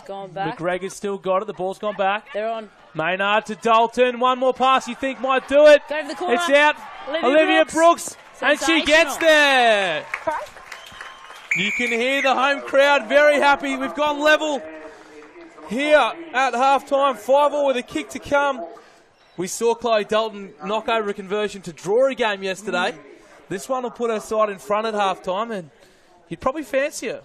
Yeah, she's definitely known as one of the best kickers on the World Series, and that's just simply because she does it so often at training. She's very critical about her technique and her skills, and it's a massive craft to be able to do it, is the drop kick. But you can see here, Paige McGregor just taking composure. Nita Maynard, great one-step pass from Chloe Dalton to put Olivia Brooks over in the sideline. Yeah. They were knocking down the door, as we said during the call, as we watched Chloe Dalton and absolutely smoke that one straight through the sticks, and the home crowd, they go up here at halftime. Macquarie Uni have taken the lead, 7 points to 5 in this gold medal semi-final. Chloe Dalton, all class. And we saw in that first half, Shannon, that UQ had an opportunity there after the bell to put the ball out, or perhaps go to halftime ahead 5-0. What would your option have been if you were co-captain? I know it's easy in hindsight, but what is the general thing? I guess like there, you've been under the pump. They've had to defend a lot. Macquarie's been on their line, and they had a tap. I think it was about 5 seconds to go. So you take a tap, run backwards, kick the ball over the sideline over the dead ball line. It's half-time, and you go in 5-0. You're happy with where you're sitting, but now it's flipped reverse. It's 7-5. I personally would have kicked it out, but as you said, hindsight's a wonderful thing. So I think it's a massive boost for Macquarie leading into the start of this second half. They've just scored. They've had a lot of possession down there, and they've defended their hearts out. So we're in for a cracking second half. We're inside the Macquarie Uni huddle here on Rugby.com.au. Looks like Paige McGregor there giving a bit of instruction. Also their coach Nathan McMahon there in the raised cap on the right-hand side of screen. Reg Taylor, the UQ coach there in the UQ hat, giving his final word before they run out. These two, as I said earlier in the call, played a semi-final in Launceston with UQ coming away with the win. So Macquarie looking for revenge here on home turf. And if you are in the area, I would definitely recommend coming down. The crowd is filling out here. Plenty of space on the hill. And Macquarie University Sporting Fields. We have an NRC, huge NRC clash afterwards between the Rams and the Rays. As Emma Sykes goes and collects the ball. Good White. Good kicker. To get us underway. The winner of this game taking on Bond for the title this afternoon live on Rugby.com.au. And Sykes gets us back underway. Collected there by Emily Chancellor, and she looks to break a tackle. And she does, and gets the ball back here. Paige McGregor quickly into scrum half, and Maynard skips away from one. She tries to get it out to Dalton. And Dalton happy to see that ball go over the sideline, but it's a quick line out. Chancellor. And they look like they're coming Sarah up through looks like Sarah Halverson. Oh no, they've got it back. Paige McGregor. Numbers here if they can get Olivia it out. Brooks. She's got some wheels. The try scorer, Olivia Brooks. Out there. And she's taking it to touch. Not the result Macquarie Uni would have been after. Emily Cherry says we're not hanging around. We're going again. Emma Sykes gets the ball now. There's numbers over here if they can do it. Smart. Hanaway bruising defence there by Bovetta Walsh. Chloe Dalton pushing up in defence. You're hearing expert insight here from Shannon Parry, the Australian Women's Sevens co-captain, and Wallaroo's skipper, as Chancellor makes another big hit. She's been huge in defence. Roll. As Olivia Brooks rolls away, and Emily Cherry takes it out, gets it towards centre field. Lily Dick there with the ball, or was it Mackenzie out to Georgia Mackenzie Hanaway? Mackenzie Sadler and Sykes goes in to help her out. She's Sarah crushed. Halverson steals the ball too. Oh, very unlucky there. She did fantastically well to get the turnover initially. And then the Dutch international yo-yo. Time off. Unlucky. Macquarie, you can see they're not committing at the ruck, so every time UQ's looking up, they've got 7 on their feet, and every time you look up and attack and you're not seeing you've got a numerical advantage, it's sort of alarm bells ringing, and it gives you, I guess, an insight into how they're defending, and you can see that Macquarie, they know there's threats, but they're not committing at the ruck and just having 7 on their feet. And if that little graphic on the left-hand side of your screen doesn't indicate perfect conditions for footy, I don't know what would. It is an absolute perler down here at Macquarie University. Fine, ladies, time on. White, not release. As there's a quick break in play for a bit of medical attention out there for one of the Rays players. Of course, the Macquarie University affiliated with the Sydney Rays in the NRC. As that ball looks like it might have gone forward from UQ. They're pushing the pass here. And the home fans are very, very happy with that result. Very good read there from Olivia Gibbs. The pass was sort of floaty in the end. She took a punt and wasn't able to put a shot on there. Great opportunity here for an attack with Macquarie University. So here we go, Macquarie University looking to apply the pressure. No, right. Let's go, girls. They are ahead by 2 points. Of course, the Sevens game made up of 2 7-minute halves. So there's just over 4 minutes remaining. Clash with the... Out the same tunnel. Reset that, ladies.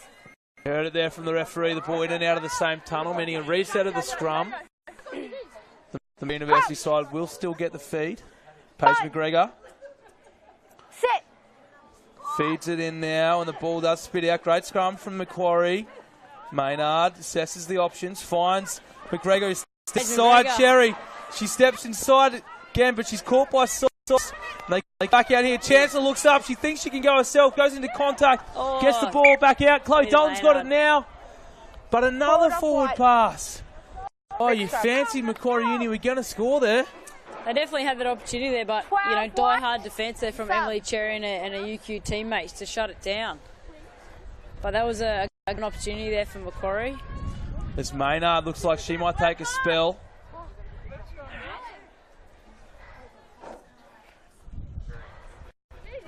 Looks like Lane Morgan's slipped in there to half-back. Fine. Marking opposite Emma Sykes. Paige McGregor back in the defensive line, just inside the 2.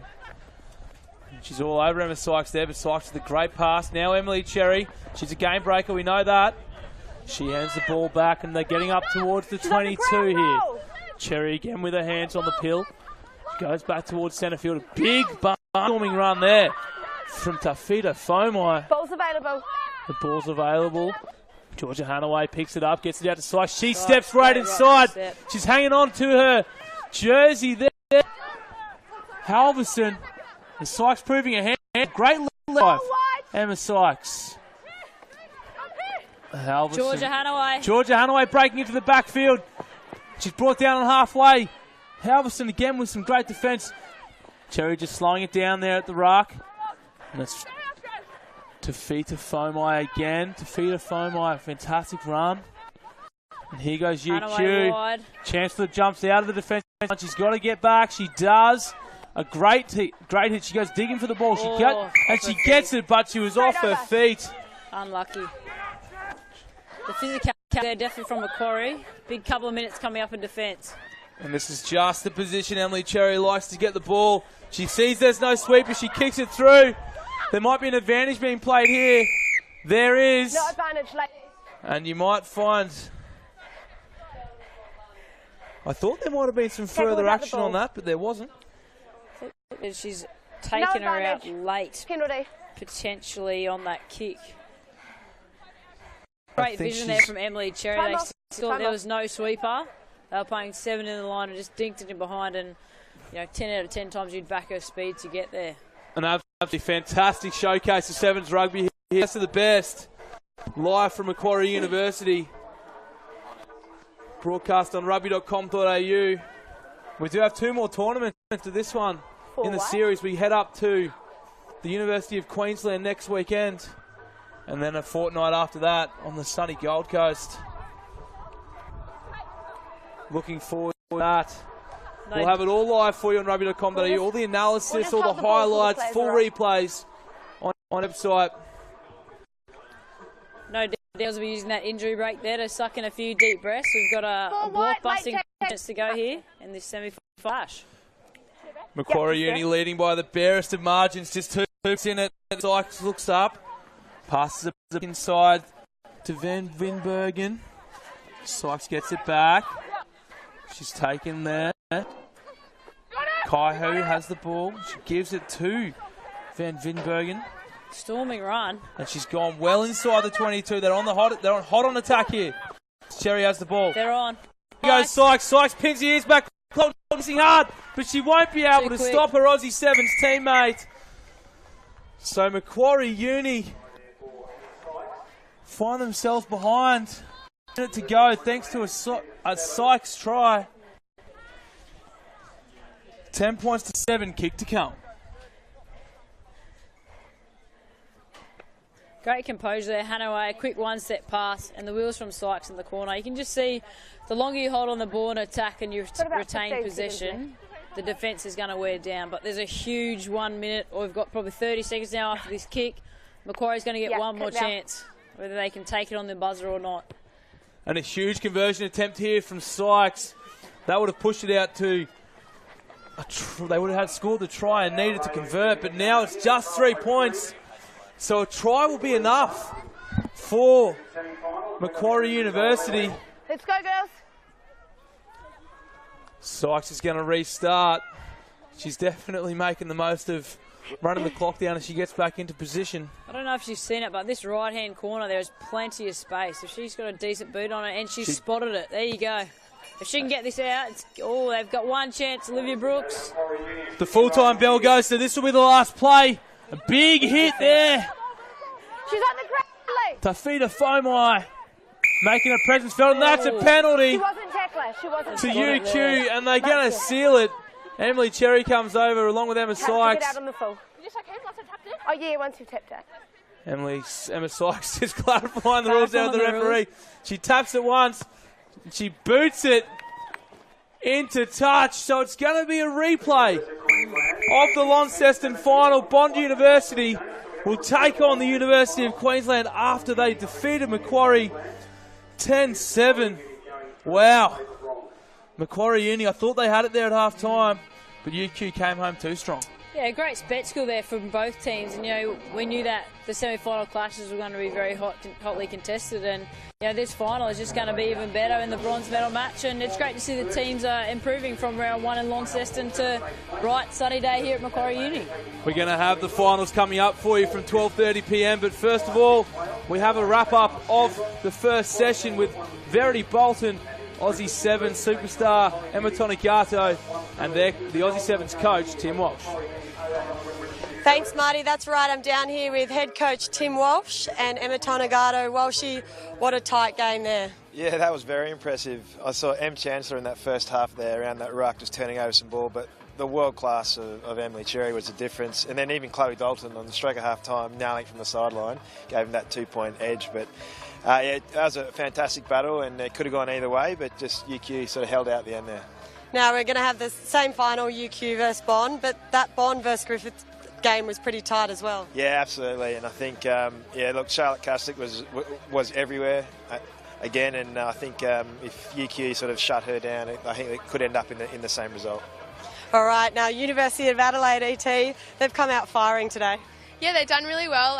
They're playing off a 5th and 6th against Canberra, and that's already improvement from last week, so I'm really, really proud of the girls, and I can't wait to see how they go in the next 2 tournaments as well. And what do you reckon the focal point of all these teams coming into their last game of the finals day is? I think just finishing off well, and that's what every team wants to do, and just keep improving every game. All right, guys, we're not too far away. We've got the gold medal match. Who's going to take it out, Walshy? Look, I think UQ again. Yeah, I think Charlotte's got through a lot of work. She's got good support there from Brookie Walker, but UQ have just got a number of players across, and everyone's under fatigue, and I think they can hold on there with just players across the board. ET? I'm going to have to go Bond. I just think they'll be after redemption, and they've got strength across the board. All right, guys. Well, 12:30. We're back here live on Rugby.com.au. We're going to throw it as a highlights package now. Stay tuned.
Hey guys, and welcome to Rugby.com.au. It is finals time, and I am here with Australian Olympic gold medalist Shannon Parry and stats guru Ellie Chapman. Now, Ellie, Shoot Shield a couple of weeks ago. Is this a little bit more fast-paced? Yeah, it's been a great experience being involved in the last 2 days. Obviously, yes, a lot more fast-paced. When I was watching the Wallabies last night, I couldn't work out why there were so many players on the field. So it's been a great competition. Awesome. Now, you've had a run in the commentary box. How does it look from up there? It's been so much fun. It's been a really great opportunity to get behind the camera. Still learning, but it's been great. Awesome. We'll can't wait to hear more from you. Now, Shano, tough day today. It's been really close. We nearly got the same lineup heading into the finals time. Who stood out to you? Yeah, I think for me, University of Adelaide, they've been a vastly improved team from our first weekend in Launceston, and I think they're going to be a team to beat. Give them a couple more tournaments, give them that fourth round, they would definitely be a dark horse. Now we've got the Emily Cherry versus Charlotte Caslick in the gold medal match. What's going to happen? Yeah, Battle of the Titans again to go. They won obviously UQ won the first round, and then hopefully Bond can get one up on them, but it's going to be a tight tussle for that 14 minutes, and I have no doubt that those girls will step up and they lead their teams in that final. All right, guys, top three, give it to me. Who's going to be top three? Well, obviously there's two Queensland sides going in for it, so they're obviously going to take positions on the podium. I'd like to see Bond win it, and then I'd like Macquarie Uni to just round it out so there's not three Queensland teams in there. What about you, Shannon? I'm a Queenslander, so Queenslander 1, 2, 3, baby. There you go, Queensland. There you have it. All right, guys. Well, first up, we've got University of Tasmania versus UNE. We're going to throw up to the commentary box Marty Cambridge and Scott Bowen. We'll see you soon. Thank you very much, Verity Bolton, Ellie Chapman, and Shannon Pound there in the arm cast. Unfortunately, dislocating her wrist, and we're not part of the action here at the Uni7s. My name is Marty Cambridge, and I'm joined alongside for the first time today by the head of flight performance of the Australian and Scott Bowen. Scotty, always a pleasure to have you alongside, mate. As we look forward to the final session here at Macquarie University. We've got some cracking games coming up. The 7th place playoff we're about to witness is University of Tas against the University of New England, as the line show up on your screen. Then have the University of Canberra taking on the Slave, vying 5th. Then the all-important medaling positions. Griffith take on Macquarie for bronze. And replay of Launceston. It's UQ taking on Bond. It's a big day, and it's a repeat basically of Launceston. Yeah, exciting opportunity. These last 4 remaining games, it'll decide the outcome. Importantly too, because it is a series, this is the second round. We've got University of Queensland hosting next week, then a break, and then to Bond University at the end of September. So points up for grabs. And importantly, even as we get to the 8th playoff here, every point is going to end up helping to that final series tally. Exactly right. So they're playing for trophies at each tournament, and then trophies at the end of the series. There will be an eventual winner. Unfortunately for the University of New England, Quirk not taking part on the field today, pulling up a little bit lame. But she's on the sideline. I can see her there, and on your screen you can see her in the bottom left-hand corner in that pink bib. She'll be order a no doubt, still giving plenty of instructions out there to the youngsters. Yeah, she was a standout yesterday for UNE, particularly in the early rounds. Unfortunately for her, just suffering a slight hamstring strain. So it'll be left to her teammates, a lot of them from that Youth Commonwealth Games teams in Bridie Parker, Kennedy Cherrington and Hannah Southwell to try and get the job done. Hannah Southwell, a rookie of the Aussie 7s program. We can see her out there at the moment on as we get ready for kickoff here in the second session. It's a fantastic day down here at Macquarie University. We're broadcasting live to you on Rugby.com.au through Facebook, Twitter and on our website. There's a live blog running as well. If you missed the start of this action as the referee blows time on, and we are underway in the finals of the Caitlin Ryan spills the but she's crunched in the so there's no advantage there for the New England, and they'll get the first crack to get back. Yeah, good early possession for the UNE team. Mel Howard there at halfback. He's had a fairly good moment. Got everyone lined out to the right-hand side of the actually do like UTAS potentially cause an upset here. Have some real speed, particularly with Kiki Morgan. Kiki Morgan and internationals. Hannah Southwell, I think, finds herself on the ball, but it was Rhiannon Byers, I'm sorry there.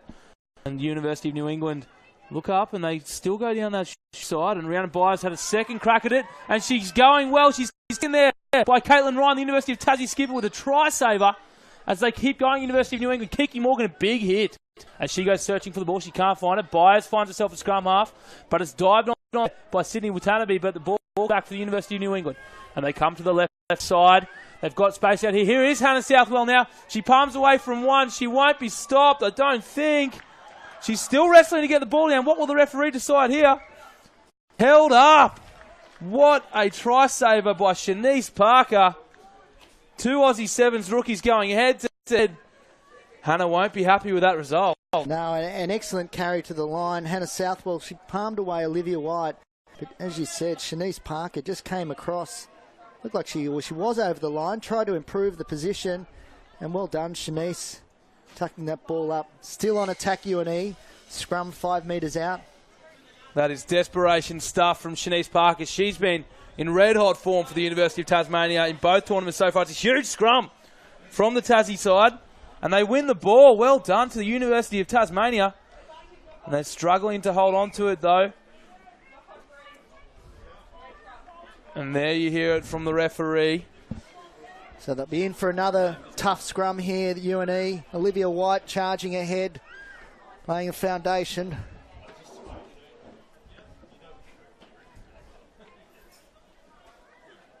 So the University of Tasmania falling to the University of Adelaide in the first game of day 2 here at Macquarie Uni. And the University of New England went down to the University of Canberra. Those two teams will play off for 5th next. Well, changed decisions UTAS has put in. And UTAS have the ball and they spread it wide. They're in their own goal here. They're going to struggle to get out, but they do so. Oh, Kiki Morgan was nearly given a hospital pass, but it was a knock on from the University of New England. A very quick defensive line there, getting up and putting pressure on the University of Tasmania. So neither side getting able to make any momentum or build any sort of real pressure yet. Now both dangerous players to their Kiki Morgan and also Michaela Emblin. Both very quick. Again, you can see them in the background just talking about who's going to be the outside runner. It's Kiki Morgan in this example. Win the scrum again. They deep inside their own in goal here. They could be in a bit of trouble. They pop it up for Kiki Morgan. She's going to get caught. And they try to root that. There's a maul called and they're still going. But eventually brought down in her own in goal. And Scotty, what happens now? Well, we go back to a 5-metre scrum again to UNE. Interesting, I guess, and again, the tournament is still very much in its infancy, and a lot of these girls are still learning, the art of sevens. We're seeing they're just getting caught behind the goalpost where, maybe the long kick and using the speed and try and relieve some of that pressure was a better alternative. UNE win this scrum cleanly.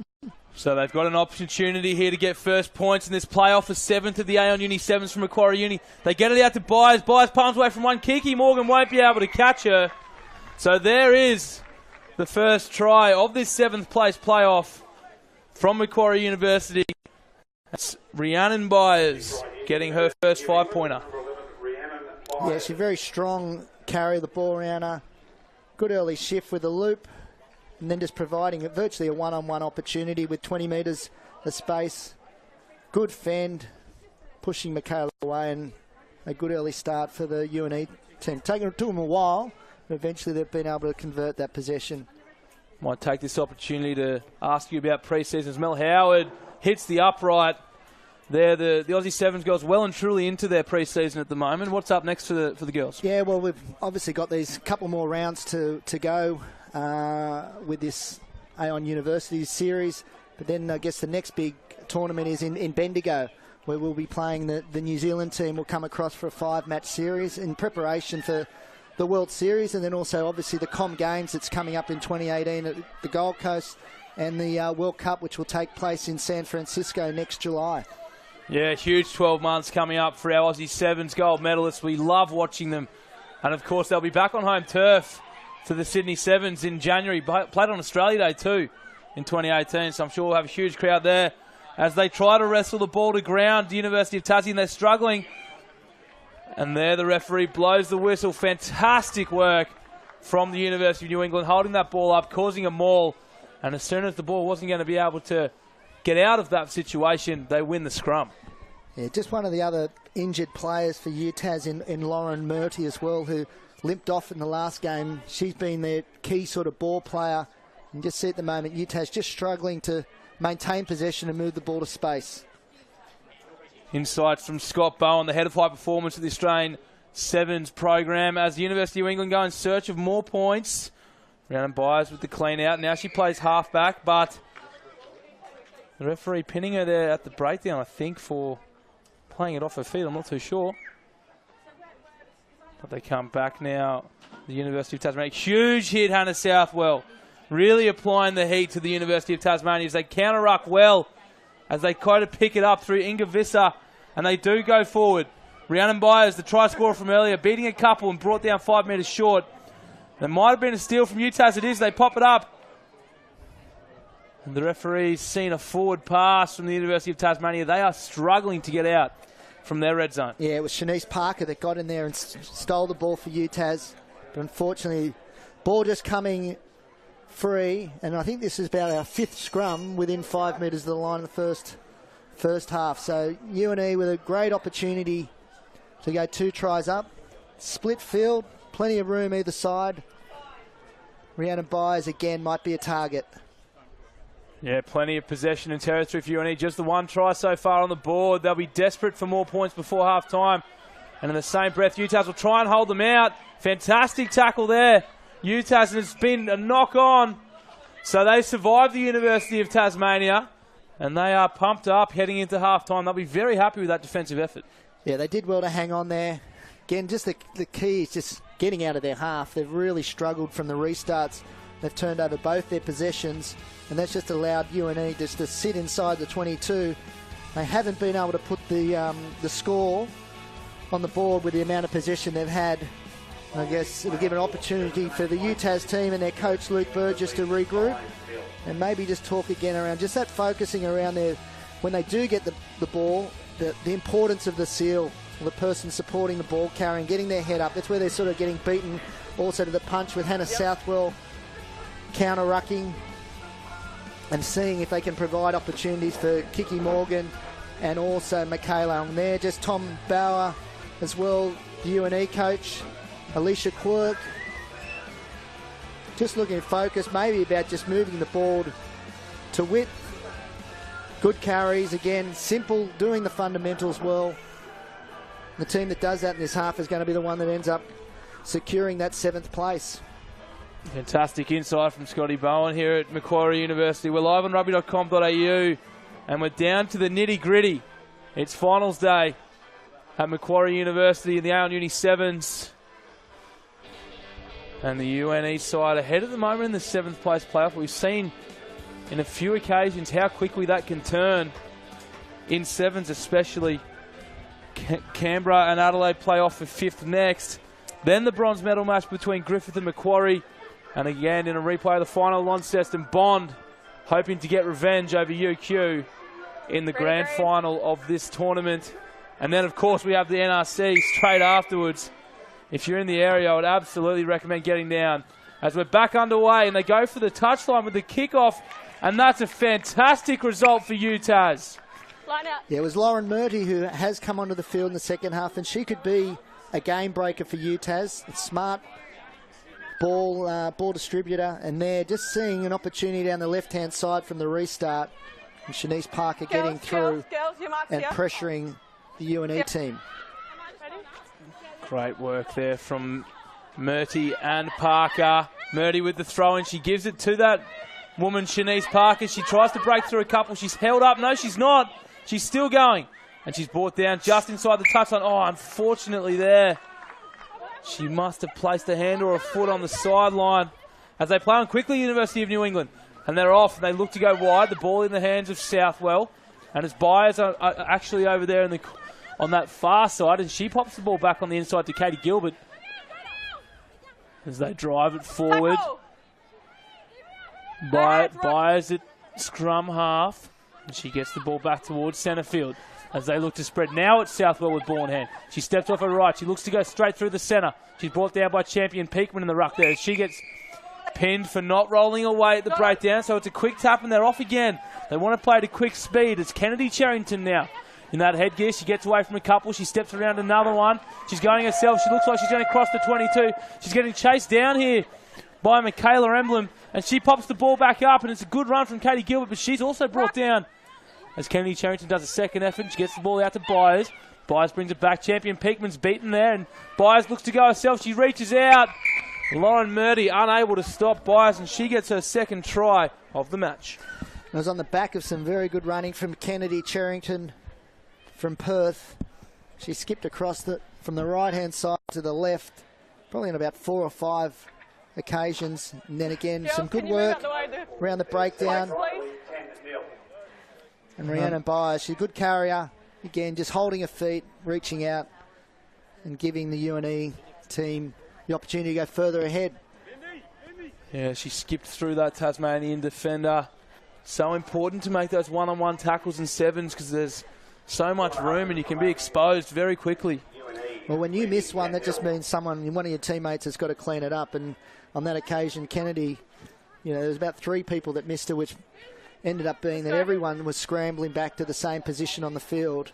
And then just that quick ruck, and the ball just fairly simple for her to carry it across. You see Michaela Emblem just leaving the field in the back play, just with a ankle injury. Just hold. We've got a player coming off.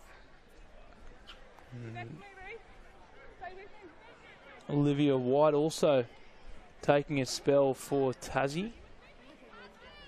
And Sydney Watanabe's just made her way onto the ground. She's been a powerful runner for UTAS this weekend as they were back underway. Shanice Parker fielding the ball there in the centre field. Playing the ball back. And here goes UTAS. They're in search of first points for their side. Can they do it? Lauren Murdy now takes the ball from the base of the ruck, gives it to Kiki Morgan. They spread it wide. They've got the ball here through Dennison. And Shanice Parker goes in searching for the ball at scrum half. She finds it. She thinks she spots a gap behind the ruck, but that's quickly closed by the UNE defence. And fantastic work there. Hannah Southwell over the ball. Wins that one at the ruck with the pilfer. And she goes quickly, and they've thrown the ball back on the ground. Fantastic pick up by Byers. But the referees have judged that it has gone forward. So UNE really applying the blowtorch, but not being able to quite ice this game yet. Utah's still in it.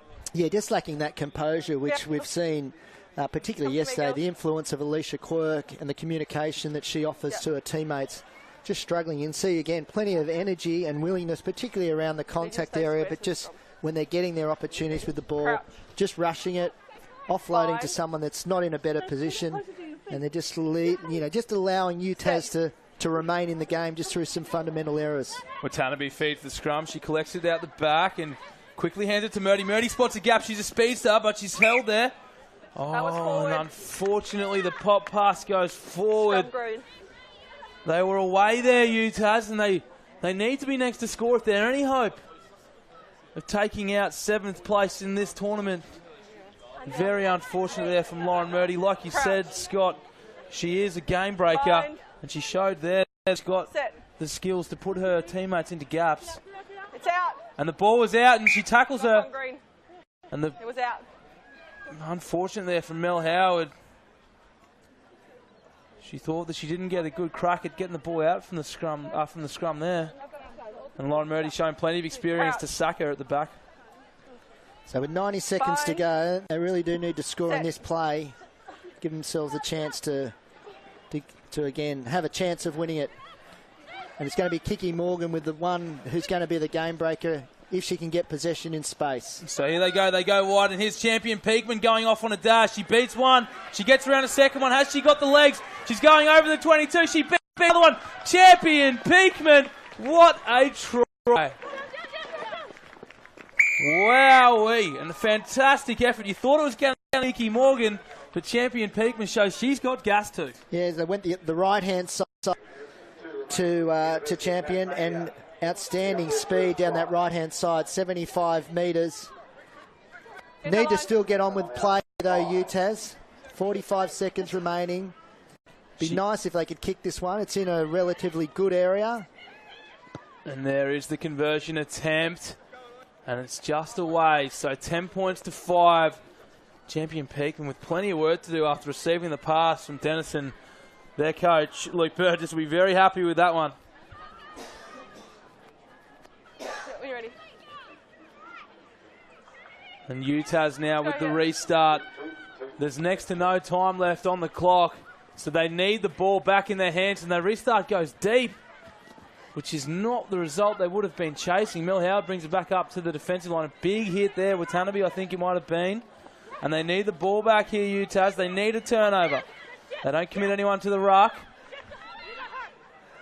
And they come back to this side. There is the full-time bell in the background. So all they have to do here is put the ball into touch and they'll win, but they want to run it. Oh, and they do put the ball into touch. They were just foxing us, Scotty. I thought they were going for the grandstand finish. Well, they would have ended up getting the wrath of Alicia Quirk if they'd gone any further. I could hear her screaming from the sideline, kick it out. And eventually they took that advice very well and put the ball into touch and secured 7th place. So well done to the UNE team. Yeah, full time here in the 7th place playoff. It is the University of New England taking out 7th place from Macquarie University. They take down the University of Tasmania 10 points to 5. Fantastic effort from both teams there. We saw a ripper of a try from champion Peakman. The youngster from Tassie, the Tassie girl. And it looks like we're going to have Verity Bolton on the sideline. She's got Hannah Southwell with her, a rookie of the Australian Sevens, and a very happy camper for the University of New England. That's right, Marty. I am here with Hannah Southwell. Hannah, how did it feel out there? Yeah, really good. We were a bit buggered by the end of it, but we dug hard and we got away with the win, which was really good. Now, next week, University of Queensland, what are you guys going to work on? We're just going to work on the little things like making our 1% tackles and making sure our passes stick. And, yeah, just having a good time. Awesome. Well, good luck. Thank you. Thank you. All right, guys, I'll throw up to Sam Phillips and Tim Welsh in the commentary box for the next game. Hello and welcome back to our live coverage of the Aon University Sevens here at Macquarie University. My name is Phillips. I'm joined by Aussie head coach Tim Walsh. Walshy, thanks for joining me, mate. Absolute pleasure. We are about to see University of Adelaide take on the University of Canberra here. As University of Canberra set to get us underway.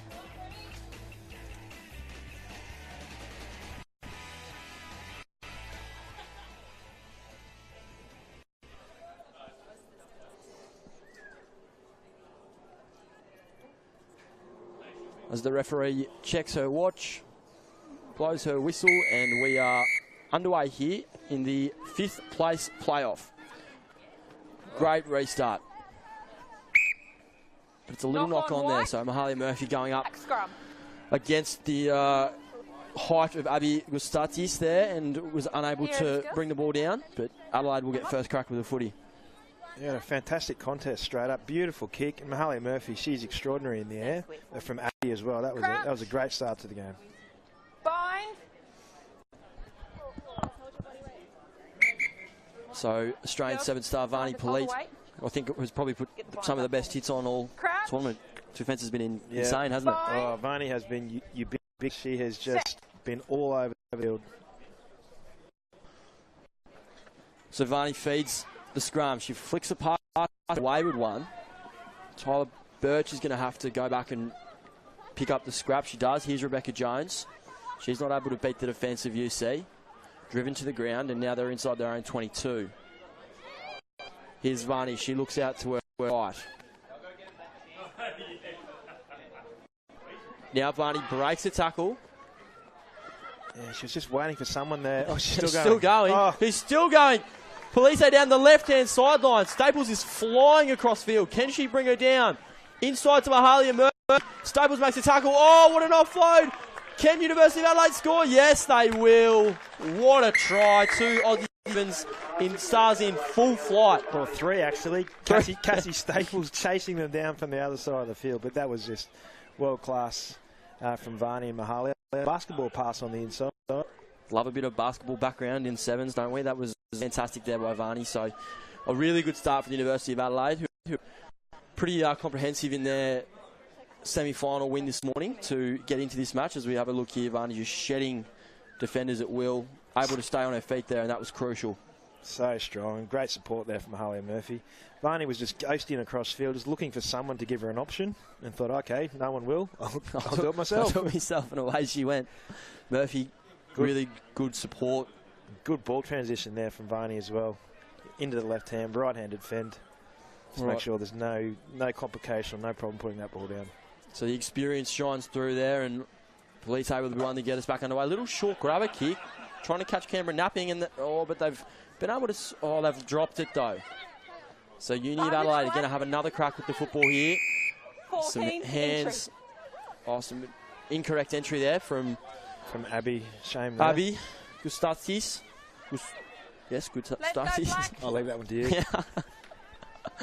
I'm not crash hot in that area, but that's all right. Here we'll go. Adelaide will look for some more points now. Isvani dishes back inside to Murphy, who crashes it up the middle into the Canberra 22. But it looks like Canberra may have won the ball back. No, Adelaide's held on to it. Here's Murphy again. Varney somehow got a piece of that. That was an excellent turnover from Abby, but Varney's ended up with it. Now Adelaide looking out to their left. This is Anthony. She fights through a tackle back inside the Canberra 22. Now out to the right. Here's Varney. She's looking for Murphy on her right. Doesn't find her. Now she offloads. Here's Murphy. Now here's Birch. Nice little pass in front. Here's Jones. Jones is smashed. Great tackle there from Yasmin. Meeks hammers her. Ruck formed. But a ruck was formed as per the referee, and there was hands in there, so Uni of Adelaide will retain the ball. Canberra haven't really had a chance to see what the Adelaide defence is made of so far. Well, the key ball play there, and the strength weapon ball's in Varney's hands. So Varney finds Murphy, and she goes straight through the Canberra defence. And that's the second Adelaide try of the afternoon. It's those two girls in combo again, Varney and Mahalia. I think Varney, she's such a key player. You can just see there how many players just swarm all over her, and then she has the vision and the scanning, know when to release it. She just draws so many players, which means there's got to be space somewhere else. Fantastic work there from the two Adelaide stars, who have clearly played a fair bit of football together watching this. Varney knows where Murphy's going. Murphy runs a brilliant line, and over she goes untouched. So we are in a pretty one-sided affair so far here. Adelaide with all the footy and all the points as they look to get us back underway. Canberra need to hold this restart and get back down the other end. I think from the first kick-off, it's the only time Canberra have been down in Adelaide's half. So really have to maintain possession here and just try and... Okay, so here we go. Canberra finally got some clean ball after a deeper kick-off. So they look out to their right. Here's Staples. What can she do? She steps inside, breaks one tackle, and then offloads. Another offload. Canberra, a third offload in this sequence. Staples has got numbers out to her left. She's taking them on. Drawing the defence now. She looks out left. This is Wilson. Advantage played. Head high. Penalty advantage. Here's Reid. This is Leonard. She straightens the attack straight over the Adelaide 40, but she's lost it. All that hard work undone. There was some fantastic support play, good offloading. They might have still had that advantage there, but they don't seem to go quite as long as one would think. No, in sevens, Sam, it's sort of two passes, and then if they're quite clean on the front foot, they'll let it go. Okay. All right. Well, there you go. So Adelaide now looking to really put their stamp on this match. Already up 10-0. But that ball's coming out of the same tunnel. So we'll see a scrum reset. Make sure you're binding to your hooker.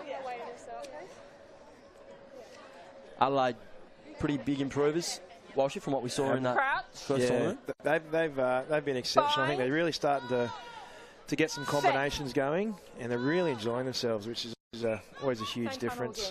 And then when you've got a leader like Varney out there to really control things and for the other girl to learn off, you know, you can see the difference she's making. And then when you win a few or get a bit of a roll on, you just lift and you grow as a team. I think we're with all sides. The only side that's sort of a bit stagnant is UTAS maybe, but all the other sides have been really, really impressive, I think. So it's going to be Adelaide ball. You don't see 3 reset scrums too often in 7s, but we are away again. You don't want to see that. Here's Murphy. She goes straight through the middle. She's too quick for the Canberra defence, and she scored to the sticks. That's a hat trick. That's a hat trick. A first half hat trick. All of them casing Murphy's supreme turn of foot. Fantastic work there, but the Canberra defence won't be too happy with that off a pretty slow reset. Yeah, Mahalia Murphy at full speed. Very hard to stop. She's big, she's strong, she carries the ball well, she's fending, she makes it very difficult to attack. So the more the ball's in Mahalia's hands, I think the better. And when you've got Varney as well, it's 2 pretty key players there that Adelaide have to, that Canberra have to try and shut down. Yes, it's a potent combination, and that's what we've seen in this first term. So Adelaide will take a 17-0 lead into the break in this 5th place playoff against the University of Canberra. Walshy, where do Canberra have to? If you're talking to them in this huddle, what are you saying to the troops? Well, I'll be telling them it's not over. It's 17-0.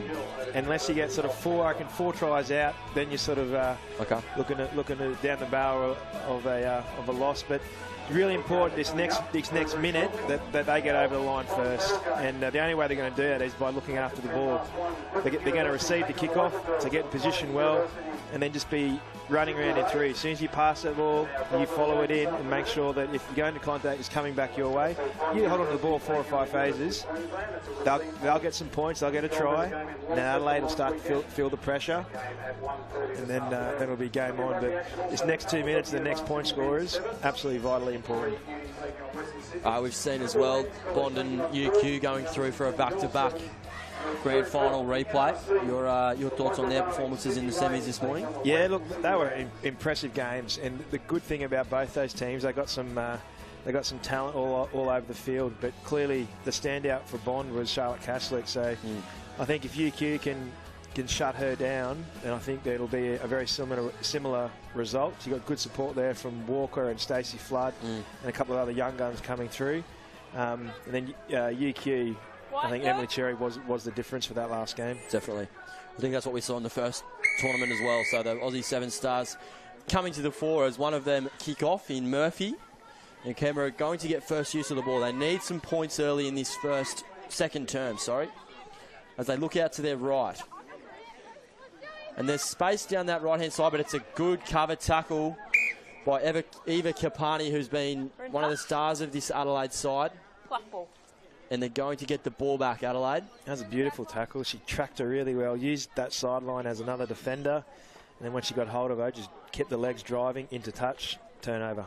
Not what Canberra needed. Definitely not what Canberra needed, as Adelaide now gets a chance to have another crack at this Canberra line. Murphy wandering across field. She's taken to ground. Good tackle there from Cassie Staples. Staples, very good in defence, and now Adelaide looking out to their left. It's a 3-on-3 situation, a nice offload. This is Konopka. She may have lost it, but the referee says play on. Out to the right. Great work rate there from Yasmin, and good tackle. Now Pienaar finds Kildare. Oh, don't wait. There's plenty of girls standing around here as Murphy tries to get some go forward for Adelaide. Releases the ball, gets back to her feet.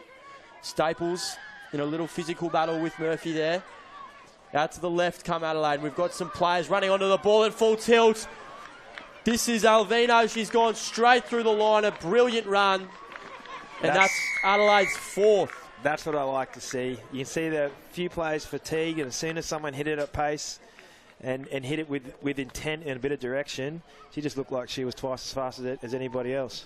Yeah, there were plenty of Adelaide players sort of flat-footed, but Alvino took it upon herself to run onto this ball. A nice pass from Konopka hits her on the chest, and she goes straight through the Canberra line. Adelaide well on top in this one. Yeah, well done. Wasn't ghosting across field. Just taking it forward at speed, little half gap.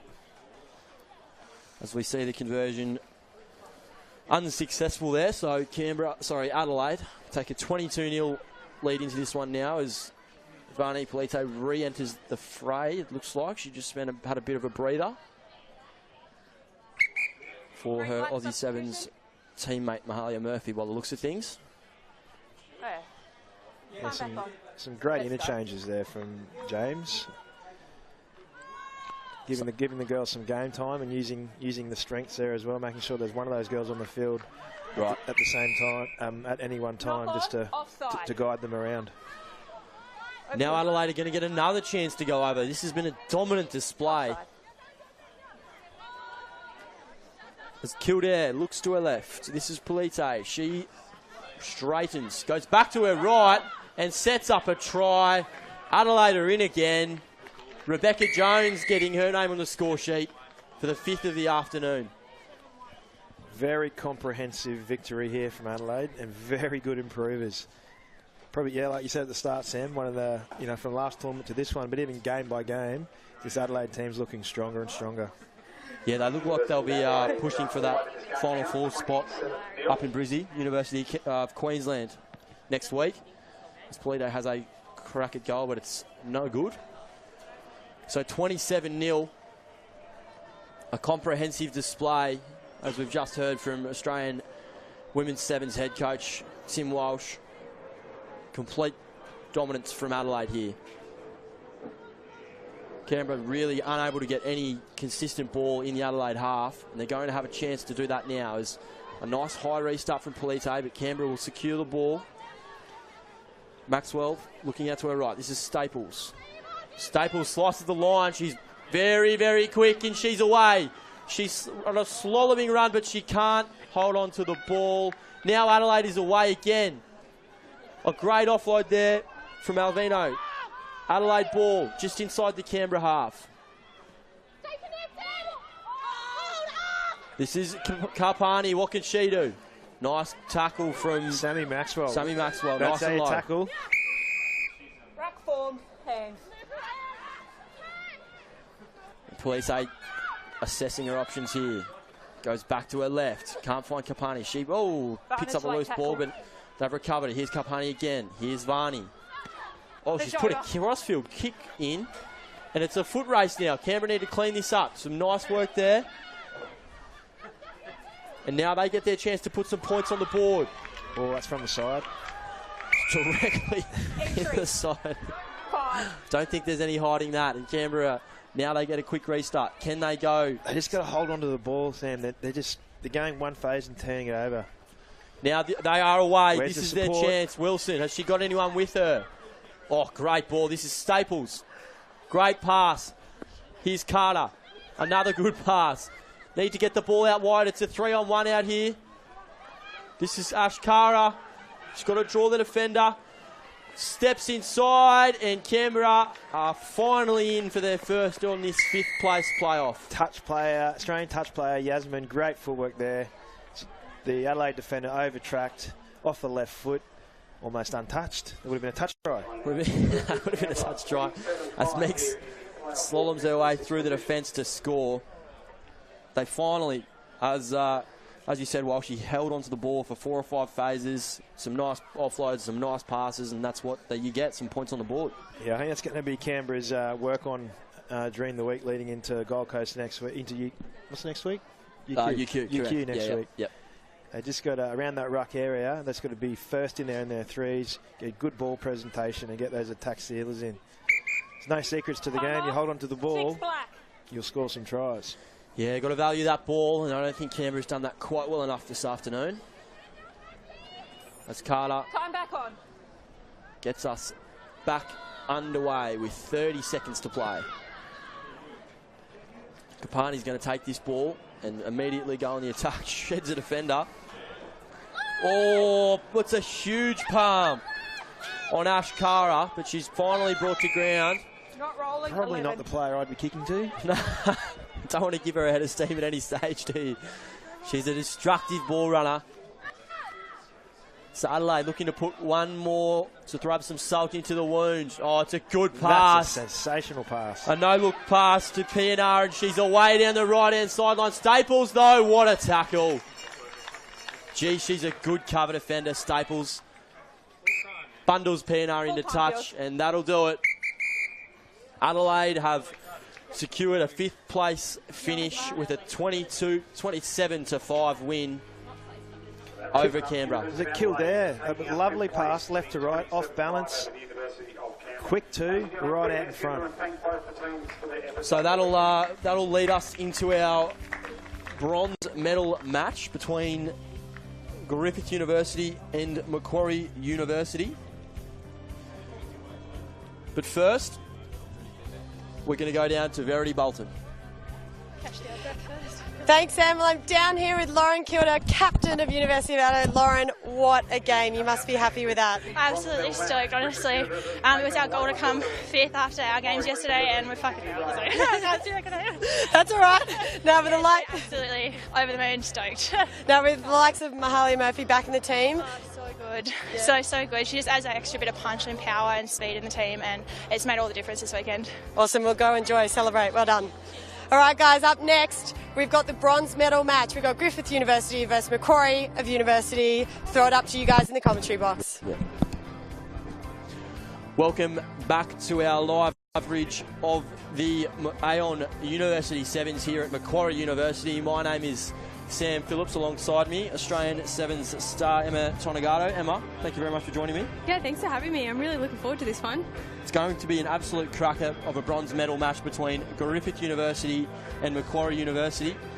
Two sides that were probably a touch lucky not to be playing in the gold medal match. We see this before, and even Adelaide in that performance. The top 5 or 6 sides are really looks like a very even contest between all of the teams. Yeah, it is. You know, Macquarie and Griffith played off for 4th last time, and as you said, they were both really unlucky not to make the finals, so I'm sure they'll be looking to finish off this tournament really, really strong and get 3rd place, and, you know, heading into next one, we'll definitely look to make that final 2.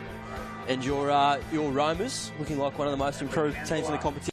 Yeah, I'm so proud of them, you know, leading this, the tournament in Launceston, I don't think any of them have ever played a Sevens competition before, so I'm so proud of them, and so well by Vania Politi and assisted by Mahalia Murphy, and they've come so far. Yeah, when they get you back, they'll be pushing. Are they going to get you back out there? there? No, unfortunately, I won't be playing due to injury, but I'm running and trying as much as I can. All right, so we have the Macquarie University Warrior is running out the with the two sides here, dressed in a lovely kilt. Nice hairdo as well. Not sure what the go is there, but he's here anyway. Good on him.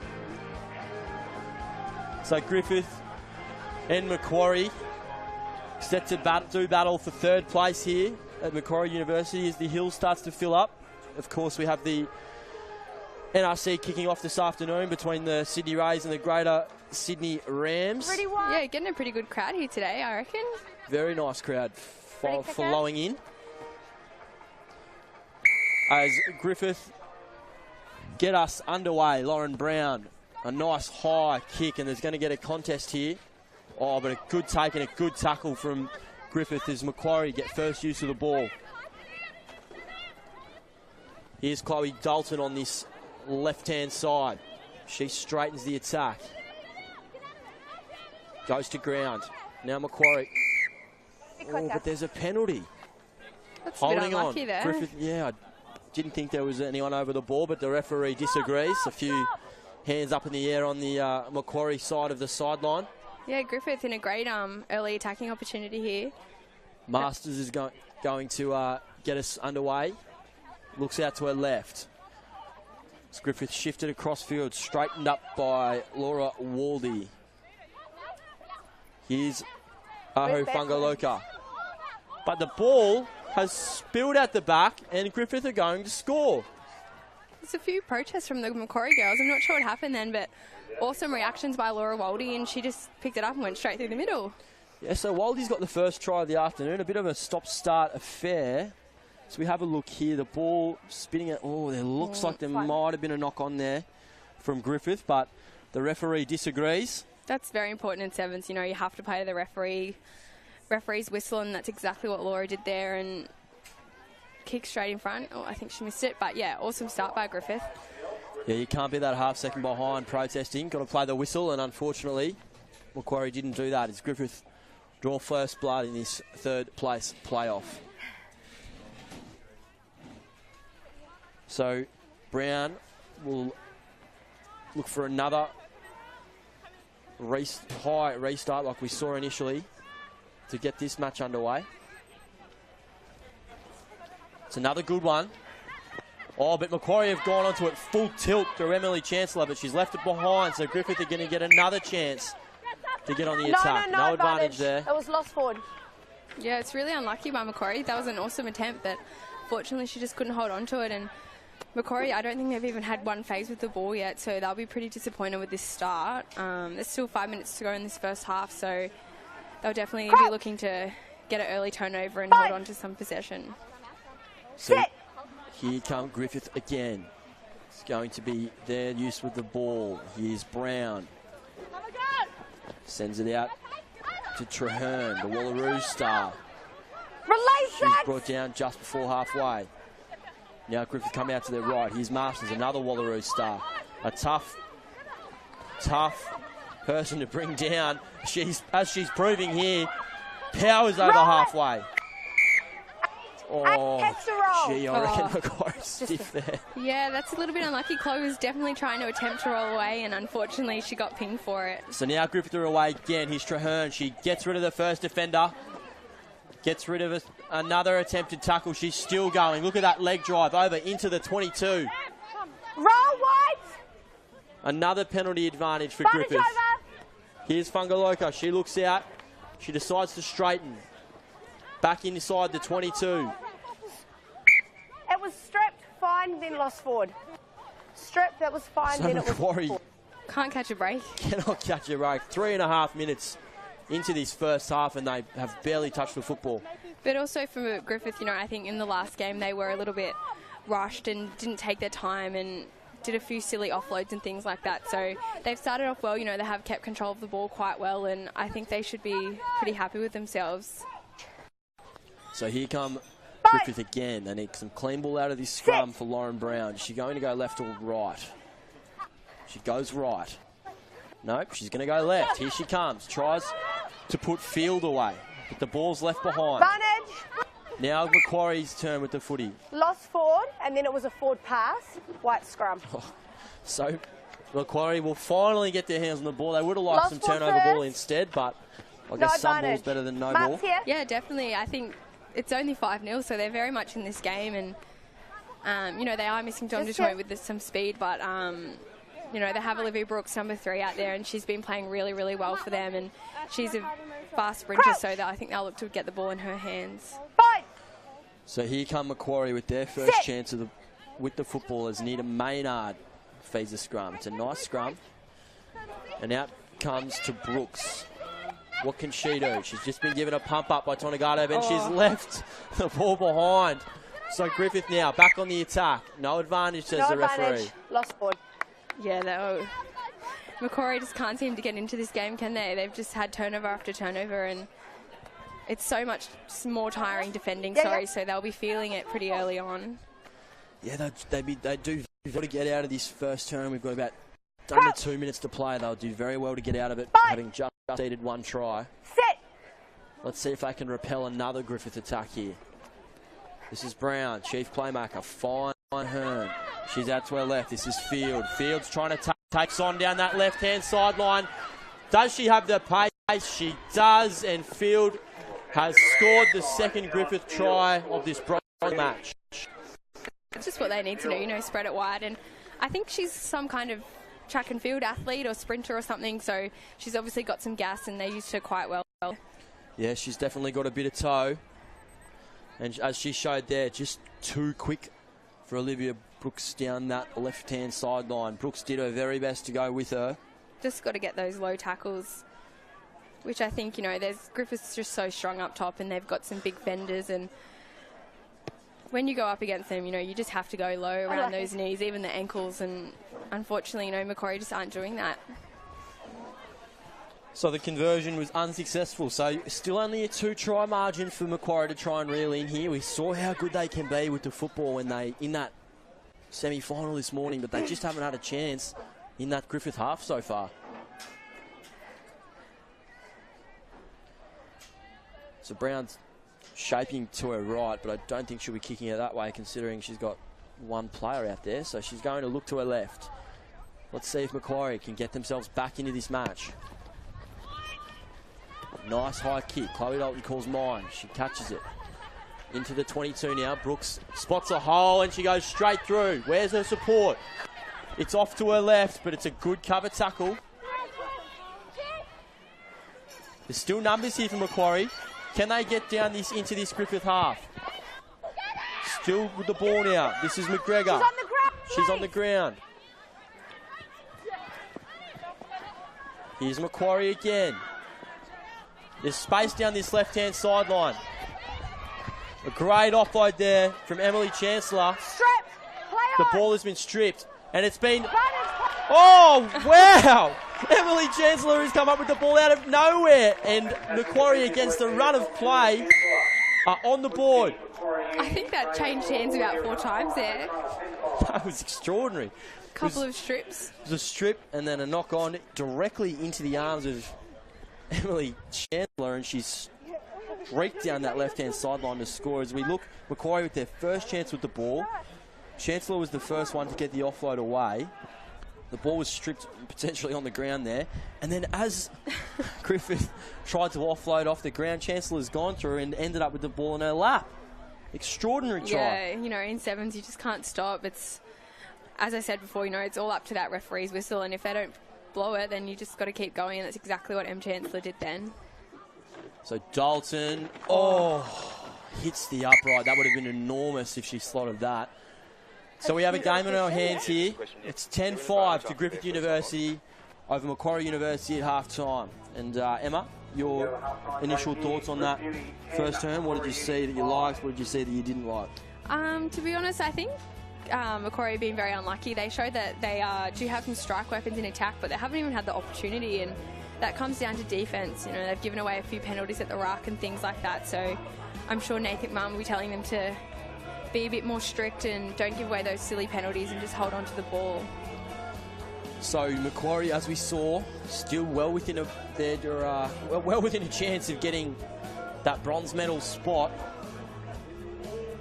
And Griffith, I think it worked so well for them when Ellen Field went down the sideline. They've just got to spread it wide and keep Macquarie moving side to side, and yeah, I think that's their area of focus. So we've got 7 minutes to play here in this bronze medal match. Of course, the gold medal match, a replay between UQ and Bond. Both teams successful in their semi-finals against these two sides we're seeing right now this morning. Do you have a tip for me in that one? I don't know. I think it'll be really, really close. I think Bond will be after some revenge after last time, and I know Charlotte Caslick's probably the most competitive person I've ever met, so she'll definitely be looking to get her side the win. But on the other hand, you have Emily Cherry, who's just about the same, and she's pretty hard to stop when she's on a roll.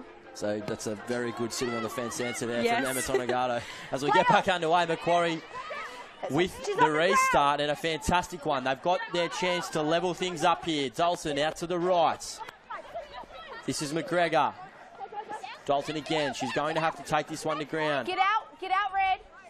It's Macquarie ball on halfway. Here comes Maynard. She looks out to her left. It's a big run there. Getting over that gain line, but Griffith over the top of the ball. Great steal by Laura Waldy. She's been defending fairly well this game, and paid off for her there, and she's got the steal, and Griffith have the ball again. So Waldy's scored a try today, and she's now pretty much put her team back in on the front foot here. As Griffith charge over the gain line. Waldy looks out to her right. Here's Brown. Now Masters throws a perfect... Oh, I thought that might have been flat. But the referee says no, it's gone forward. And we see Alicia Fakasilia standing on the sideline, and we know how good she is. We've been saying her name all weekend, and she's a couple hat tricks. Here she comes now, so she'll be a good injection for Griffith. Looking to get the ball in her hands for sure, because they not out of this one yet. They need to put a bit more breathing space on the board before they get comfortable. So Macquarie now get another chance to level things up.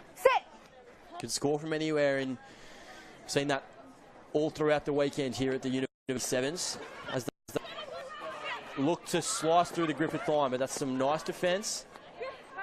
Here's McGregor. A nice offload. Great hands there from Eliza Flynn, and now out to the right. Here's Brooks. She's quick.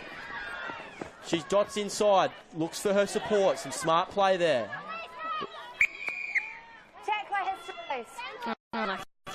Very stiff. I thought Wardy might have been getting a penalty in her favour there, but instead Macquarie now in half.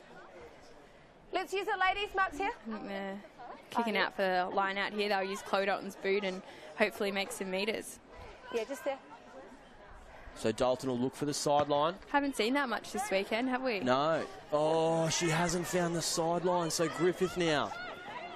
They're going to get a chance to counter-attack just as Macquarie look to get on the front foot. That's a big run. Get out wide.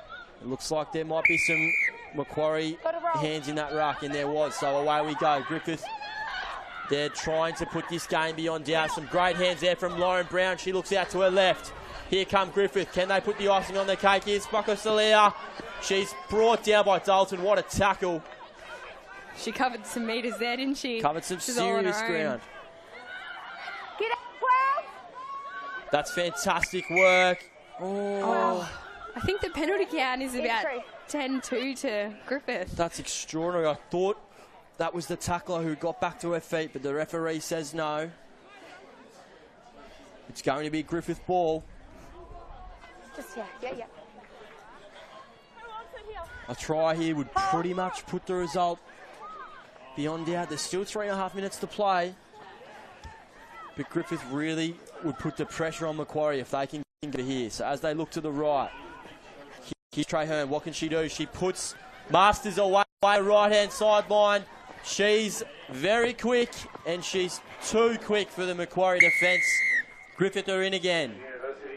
Yeah, just the defence from Macquarie there. You've got to stay connected in sevens, and I'm not sure who it was there on the wing, but she just got a little bit of head, and yeah, she got turned inside out, and awesome attack by Griffith. Yeah, Griffith just staying patient with the ball, and that's paid off for them there as we see two Wallaroos stars combine. Brooks unfortunately jammed in on the player when maybe she shouldn't have, opening up that space for Masters as she goes over. So that's made it to 15-5 now with about 2.5 to play. Going to be a big ask for Macquarie here. They're going to have to get the ball off this restart. Yeah, they're looking a little bit tired, Macquarie.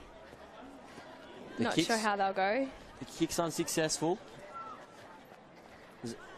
As Emma Tonegano rules them out, not sure how they'll go. Oh, look, they're a bit unsure. They're not really set up yet, ready. And when you look at them, they don't look very interested and keen. And I think, body language plays a massive part. And they have a big ask and they haven't been doing too well so far.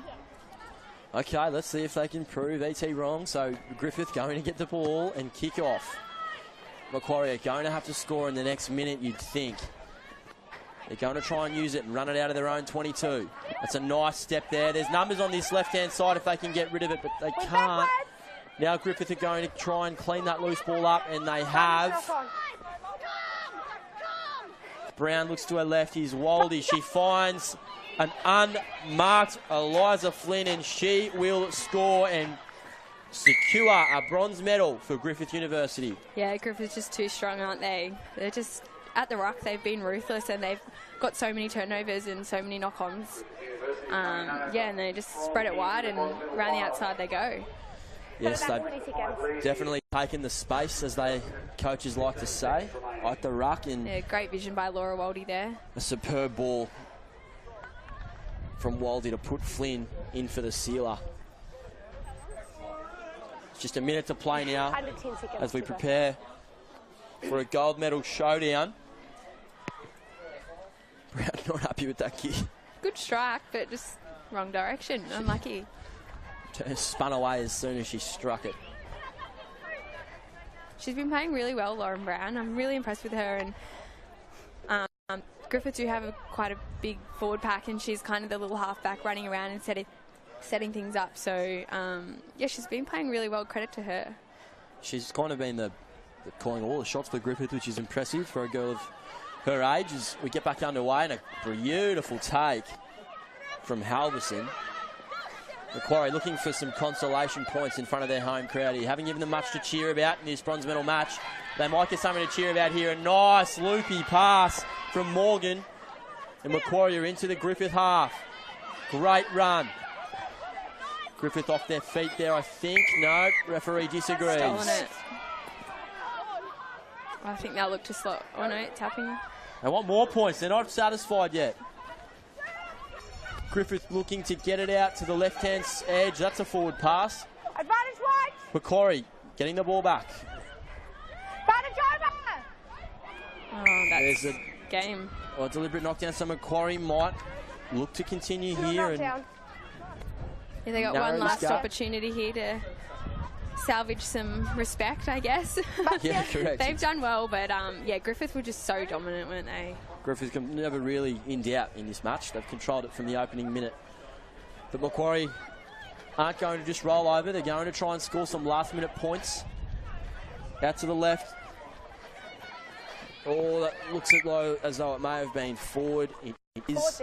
And Griffith University have claimed a bronze medal here at Macquarie University Sevens. Props to Griffith. They did really well, and they were so dominant, and that's very well-deserved bronze medal there.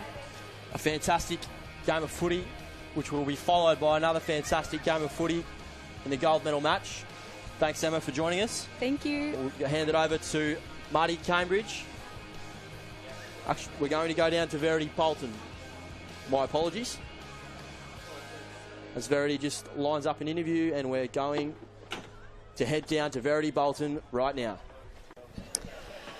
Thank you. Yes, I've got Lauren Brown here, captain of Griffith University. Congratulations, bronze medal. That must feel good. Thank you so much. That was an amazing game. We really started out strong and we held them throughout the whole game. And from coming fourth in Tasmania, we were very disappointed, so it's awesome to come away with the bronze today.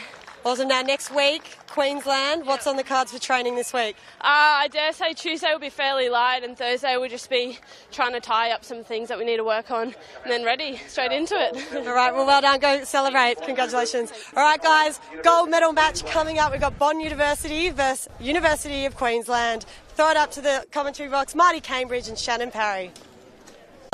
Fantastic stuff from Verity Bolton. It's blowing a gale at the Macquarie University Sporting Fields.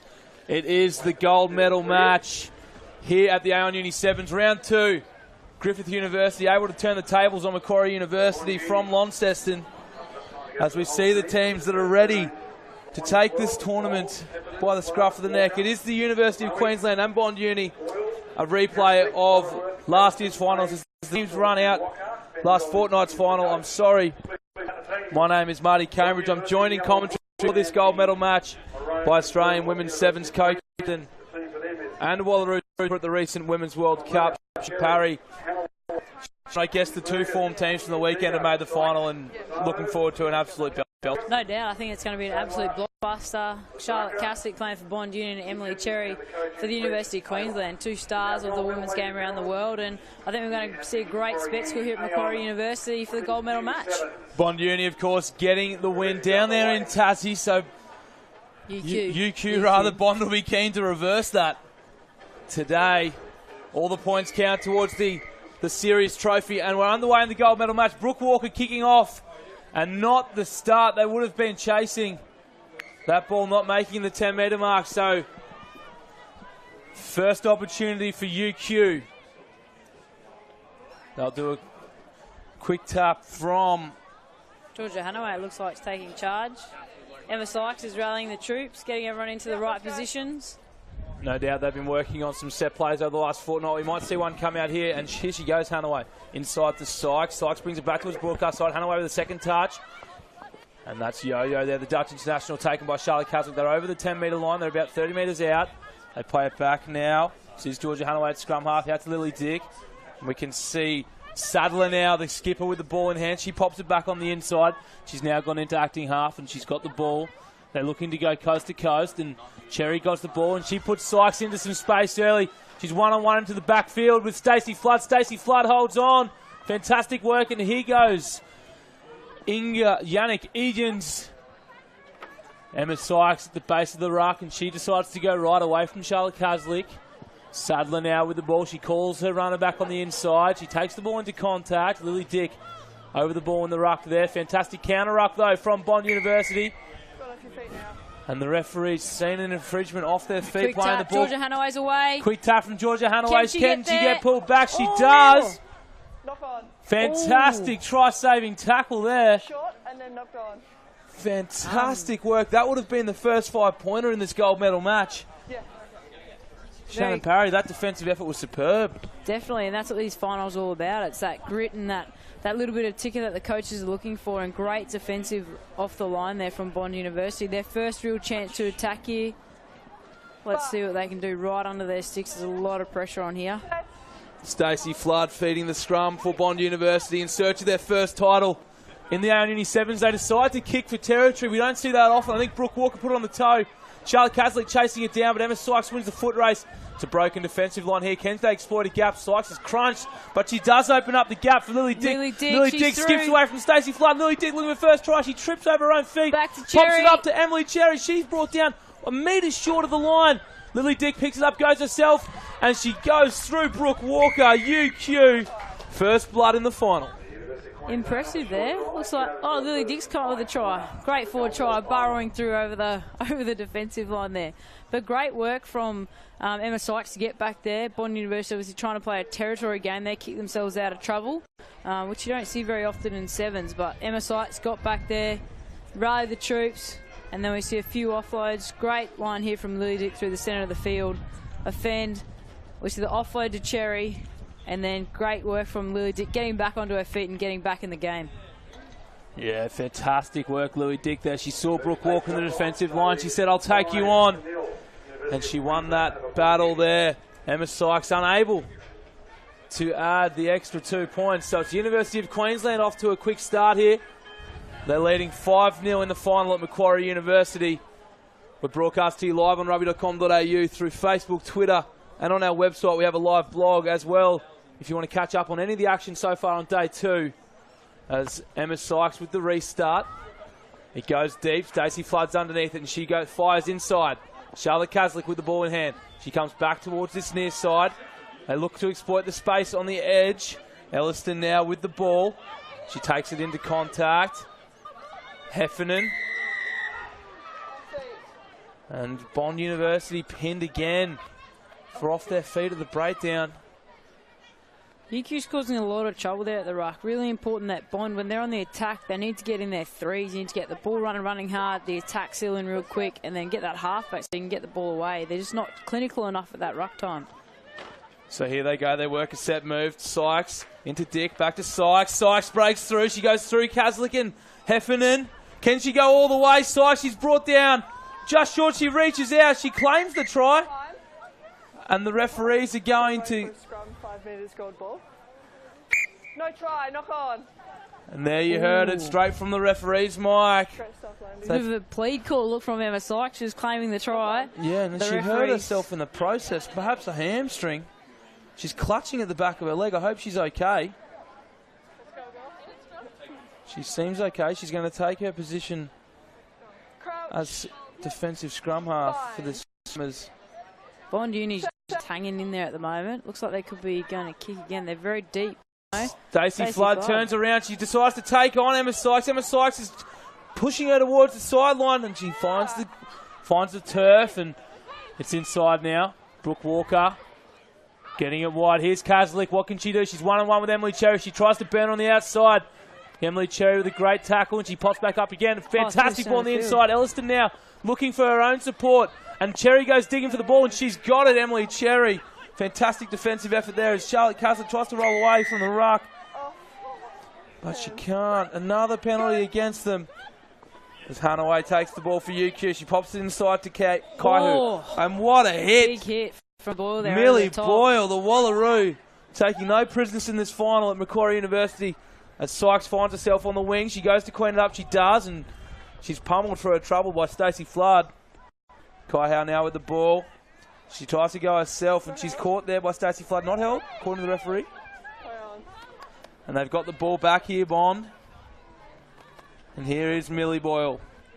She gets it wide. We see Brooke Walker now take a bit of a gallop. She takes it up, steps inside one. She finds herself in front of Cherry. Kaslik through the centre of the field. This is great position for Kaslik to be in. She's gassing. She's going herself. She's over the 10. Kai Ho's chasing her down. She's over the 22.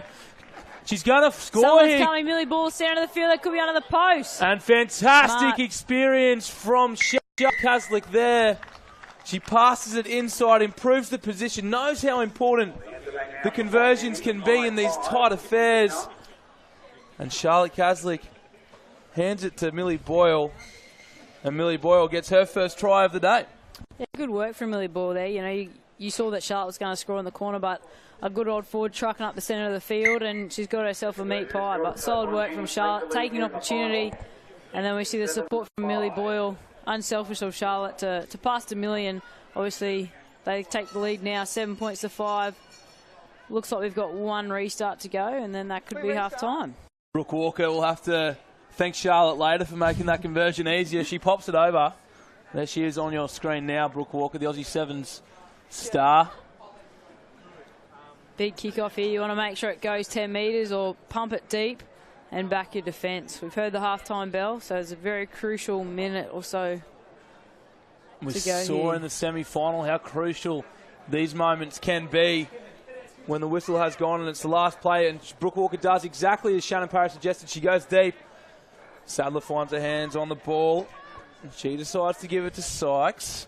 Sykes calls runner inside, but darts round the outside. She gives it to Cherry now. Cherry assesses options. Nice flat ball to Hanaway. She gets it back, Cherry here, and she's chased down. She's hunted there by Heffernan.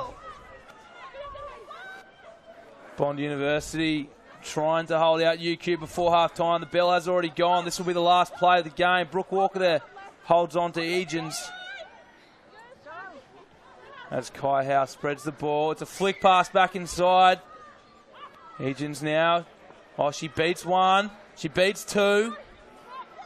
She's brought down as Millie Ball goes looking for a pilfer. She can't get there. We've got numbers here. Kai UQ, Howe if they can now. get that wide. Oh, and she came sprinting in there and missed the Hanaway mark. down the sideline. Has she got the toe? Hanaway and Flood's Stacey matching. Flood. Stacey there does very, very well. She's actually got the ball. She's stolen the ball. What do they decide to do here? Will they run it or will they kick for touch? I think they've forgotten the half-time bell's gone, Marty. Well, they're going They're now. just keen to play. They're not getting much instruction from the Sensational Emily sideline. Cherry turnover. Here's Another UQ's turnover. chance. And here goes Lily Dick. Lily Dick versus Brooke Walker. Lily Dick's going to back herself here. And will that turn out to be very, very costly for Bond University? Lily Dick gets her second of the final. And she puts UQ in front heading into halftime. That's a huge try, that one. We've probably played for an extra minute to minute and a half. Bond obviously didn't want to kick it out. UQ is keen to play, and they've unfortunately their Bond paid the ultimate price for keeping the ball in play. They could have gone into halftime with the lead. Emily Cherry put herself in a position there where she knew she was going to get whacked by Charlotte Kaslik. She stole the ball, and Lily Dick profits, and UQ go into the halftime break ahead 10-7 in this gold medal match at Macquarie Uni. Wow, what a half, Shannon Parry. We saw in the semi-final that exact same thing happen, where they had an opportunity to kick it out and go to the break ahead. They chose to play the ball and find themselves behind. Yeah, it's a hard one. You know, you're out on the field and the adrenaline's pumping, and you know they've obviously played a very tough first 7 minutes there. And I guess for the girls, they obviously wanted to score. They wanted to go in leading at half-time, and Bond, I probably would have kicked the ball out, but UQ obviously had a sniff there. Emily Cherry with a very clinical turnover, and obviously given the ball to Lily Dick, and she scored next to the post there. So we've got a bit of a blockbuster last 7 minutes here. No doubt the coaches will be saying, just give me everything you've got. We've got 7 minutes of footy to play, and there's a gold medal on the line. Reg Taylor in there in the cap for UQ. He's calling the shots along with his assistants. There we see Emily Cherry in the 3 jersey. She's so important on that side. Charlotte Kaslik the same in that 7 jumper for Bond as Stacey Flood lays down the law to her troops. It was Lily Dick crossing twice for UQ in the first half. And Millie Boyle crossing for Bond after Charlotte Caslick broke through.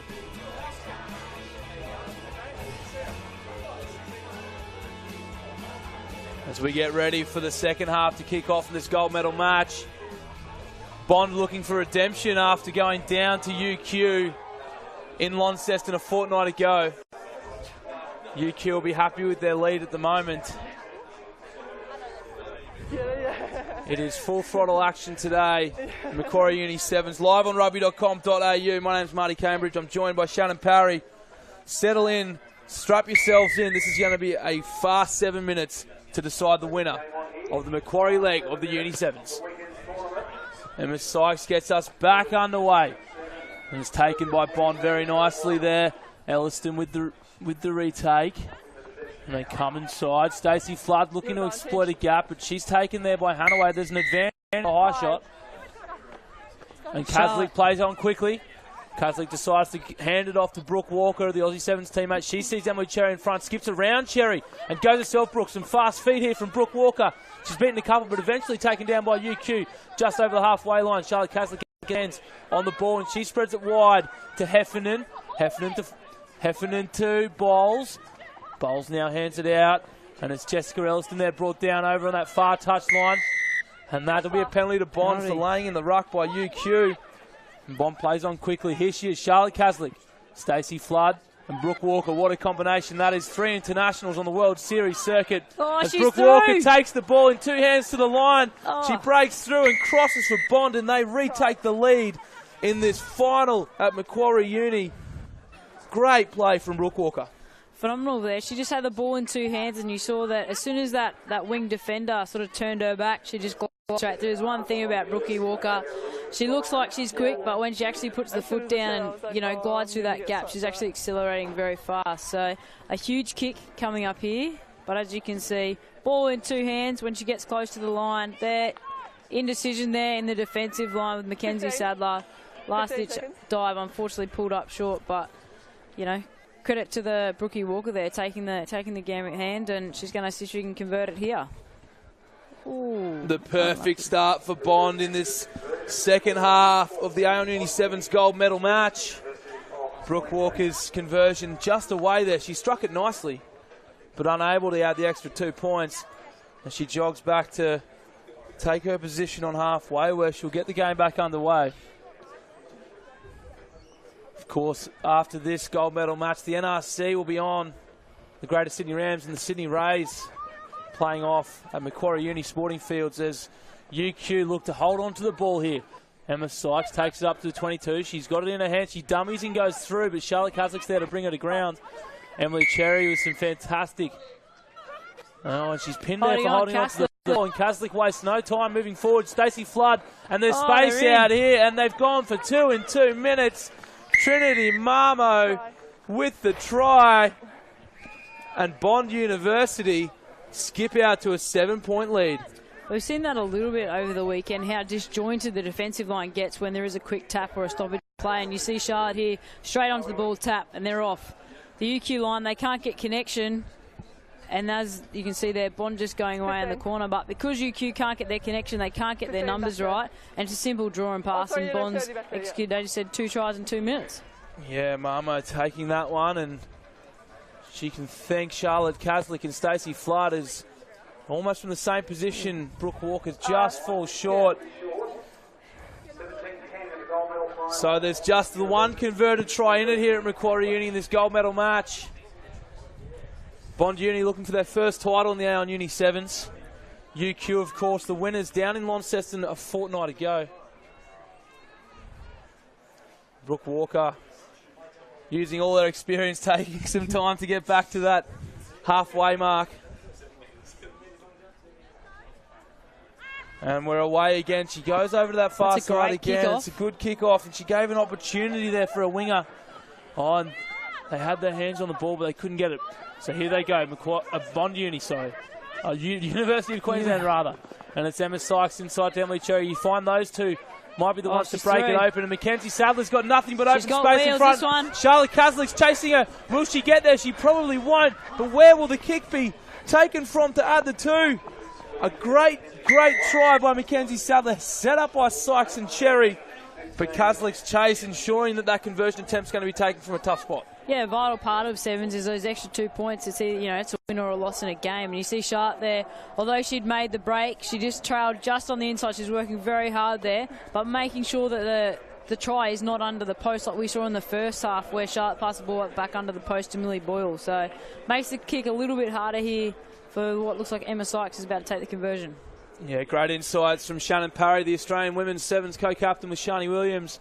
And, of course, the Wallaroos give the recent World Cup. And this kick looks good off the boot, but it's just away. So they're going to have to score again, University of Queensland, if they are to go back-to-back in the A on Uni7s. Bond 17, leading University of Queensland 15. Just under 2 minutes remaining in this final. I hope you're enjoying our broadcast on Rugby.com.au as Sykes hangs this one up nice and high, and it's a huge hit by Van Vinbergen. Stacey Flood goes into half and she gets it back. They're inside the 22 here. Caslick, lots of experience. Out to Brooke Walker. Brooke sees Cherry again and Cherry wraps her up nicely there. She plays the ball back. Cherry goes looking for it, but Caslick able to hold her up. Stacey Flood now with the ball. She spots a gap and she goes straight through. She's one-on-one with Emma Sykes. She's trying to burn her on the outside. Will Sykes be able to catch her? Pop back on the inside. Caslick one-on-one with Sykes. Oh, pop back there and Brooke Walker's there to clean it up. She's taken by Mackenzie Sadler. She goes to ground just 10 metres out. Over the halfway line. Unlucky that one. Charlotte Caslick had to jump over Mackenzie Sadler, but Sykes is off. They're hanging in there, UQ. Under a minute to go in the final. UQ looking for more points. If they can score, they'll hit the lead and probably take out the title. They're on halfway. Nice rush defence there from Bond, but they missed the tackle and she goes straight through. Caslick one-on-one. Great tackle on Lily Dick. Emily Cherry there in support. And she is crunched. Defense, Stacey Flood. Stacey Flood picks her up and drops her, and that ball's gone back, according to the referee, to feed a farm out with the ball. Great tackle there from Heffernan as well. And here Bond's goes got a D up. Egens, and she breaks through. She's still going. Who's going to stop her? Who's going to stop her? Across. Here they go. It's a foot race. This could decide the title, and she's brought down just short. But Emily Cherry's there for the ball. Oh, and she's holding Emily Cherry up. That is fantastic work. Did Cherry get the ball on the ground? Comeback penalty. It's a penalty. They're going to take quickly. Emma Sykes. She decides to go herself. Was that the right option? And she's walked down. The final bell has gone. Can Bond hold on? Sykes plays it back. Egens, they go left. Here they go. Sadler, and it's going to be a try. Trinity Bodil Van Vinbergen wins the final after the siren for University of Queensland. They go back-to-back in the Aon Uni7s. Jubilation on the sidelines.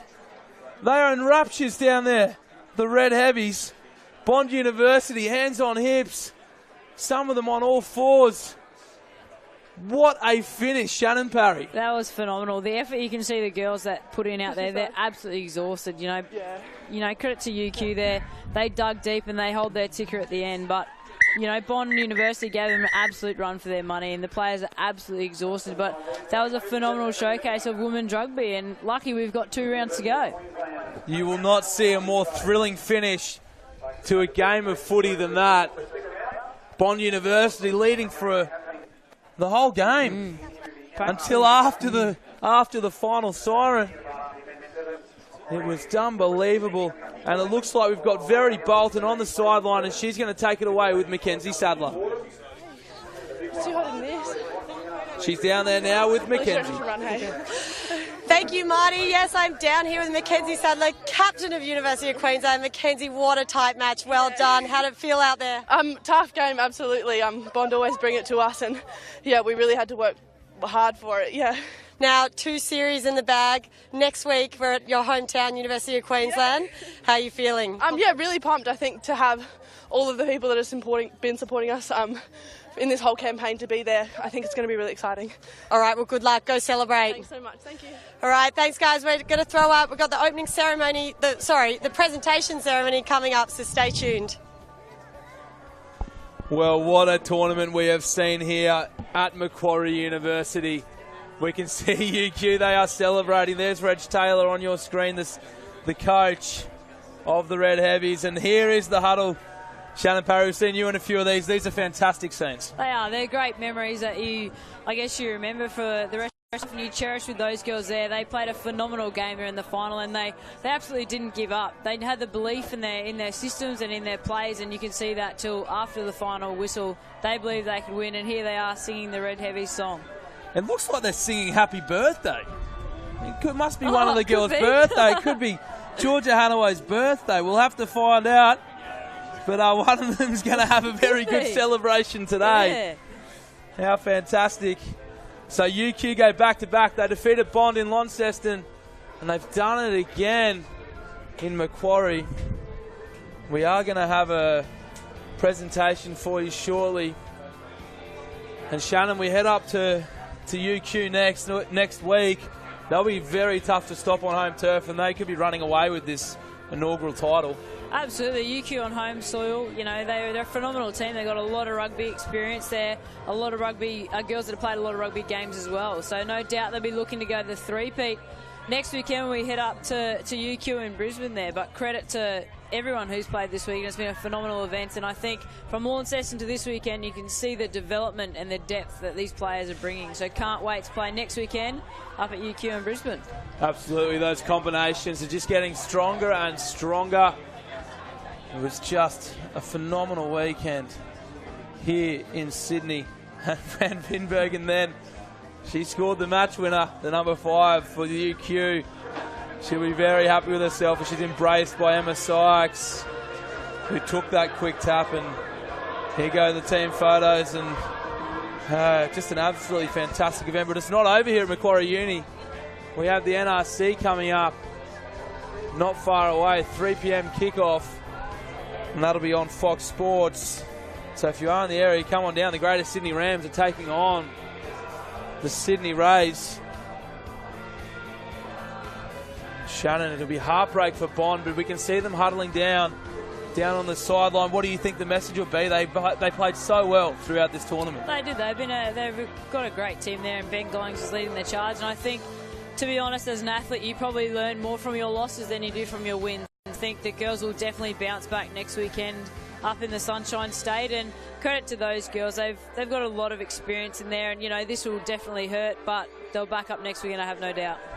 So just repeating the result here, University of Queensland have taken out their second consecutive title in the Aon Uni7s series, defeating Bond 22-17 with a try after the full-time siren. So they claimed gold, the University of Queensland. Bond University claimed silver, and Griffith earlier on took out the bronze medal with a win over Macquarie Uni. So almost identical results from Launceston apart from the bronze. Griffith University performing very well again. 3 Queensland teams on the podium this weekend. They'll be pretty happy up there north of the border, Shannon. Yeah, no doubt. They're putting a lot of effort into their programs up there in Queensland. It's great to see the 3 universities on board, and to get 3 from 3, 1, 2 and 3 this weekend, it's a fantastic effort from the Queensland crew. All the wash-up is going to be on Rugby.com.au. You can catch all the action, the highlights, the commentary. We've got interviews with some of the players, some of the coaches. I caught up with Nicole Beck earlier today. She looks like she's on the comeback trail. We could see her at UQ. She was telling me she hasn't played since the Rio gold medal. Yeah, absolutely. She's obviously coming off the back of the birth of her second child, Harper, and she's been training very hard, and I wouldn't be surprised if you see a bit of a guest appearance here at some stage across the Aon University 7 series. And that's just the start of her ambitions. I know she's very, very keen to wear that gold jersey again, and we wish Nicole the best of luck. She's a real sweetheart of the team, Nicole. As we now just take a look, they're getting ready for the presentation down there on the sidelines. Bond Uni in the yellow, Griffith in the red, and UQ in those famous blue and maroon. The Red Heavies, of course, also winning the Queensland Premier Rugby competition up there in Brisbane. So plenty of good things happening up there. Yeah, definitely. They're definitely a dominant force of Queensland rugby, and as you see that in the men's, and they're obviously throwing their full support behind the women as well, and it's great to see all these girls, and especially UQ girls, getting an opportunity to play at such a great event as the Aon University 7 Series. As an alumni of UQ, I'm also very happy with this result personally. It's close to my heart, and it's really good to see, the likes of Lily Dick scoring 2 tries in that final, Van Vinbergen with the match winner, and of course Sykes and Cherry really good in that midfield. Yeah, I think one thing with their teams, they've got a lot of rugby experience, but they've got a lot of key players in particular areas. And as you said, Cherry and Sykes sort of do the playmaking role. You've got Mackenzie Sadler out wide, and you had Lily Dick who had a standout performance there in that final, and just charging it through the middle, getting the front foot ball so the backs can play. As we see the medals being prepared to hand out to the recipients, gold, silver and bronze. And credit must go to the Aon ball girls that have been out all weekend. They've been doing a fantastic job. They've been out in there in the hot sun, but every time a ball needed to be put on play, they were there doing their job. So a huge shout out to those young ladies that put their weekend on hold to help out women's rugby. Absolutely. There's so many people behind the scenes that make an event like this possible. The Australian Rugby Union staff, the logistics that organise that, the high performance managers, commentators, the ball kids, it goes on and on and on and on. Coaching staff. And we love bringing it to you live on Rugby.com.au.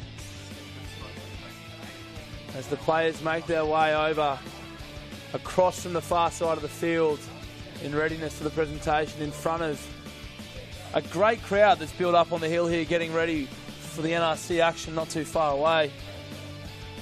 Shannon, like you mentioned, the combinations got better. The football seemed to be a little bit more skillful, a little bit more together.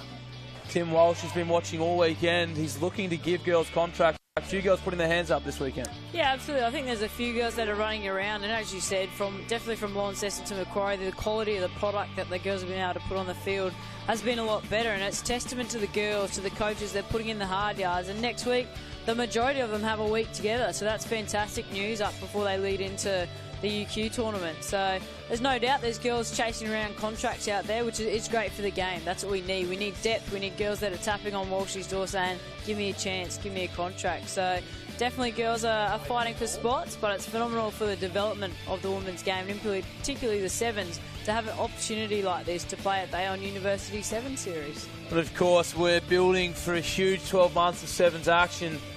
The Commonwealth Games up on the Gold Coast next year. There's a World Cup in San Francisco. The World Series is up for grabs again. And of course the Sydney Sevens in January. And let's not forget that Tokyo's not that far away.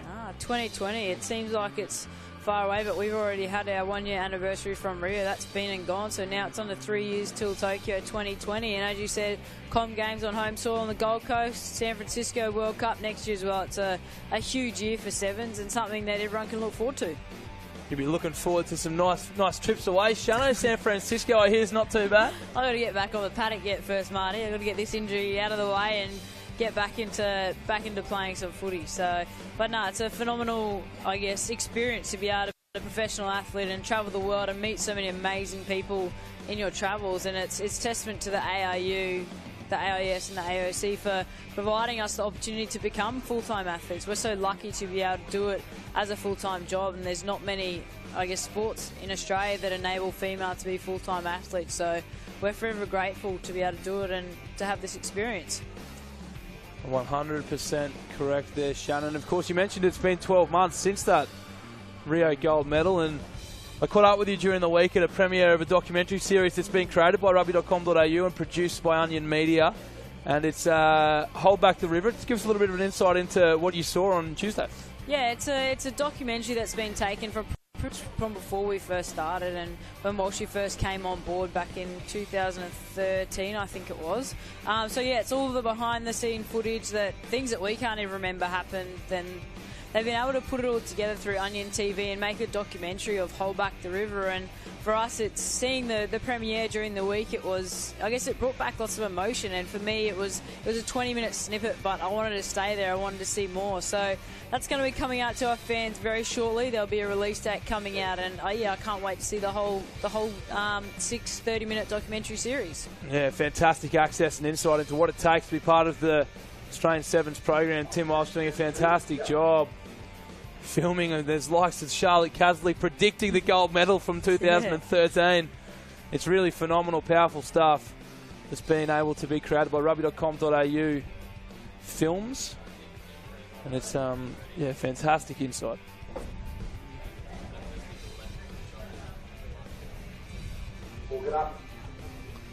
As we look like we're very, very close here to the start of the presentation. They're doing a mic check, so that's always a good sign. It's a good start. We're almost underway here for the presentations. There is the trophy. We can see there in shot. As we go down to the presentation now.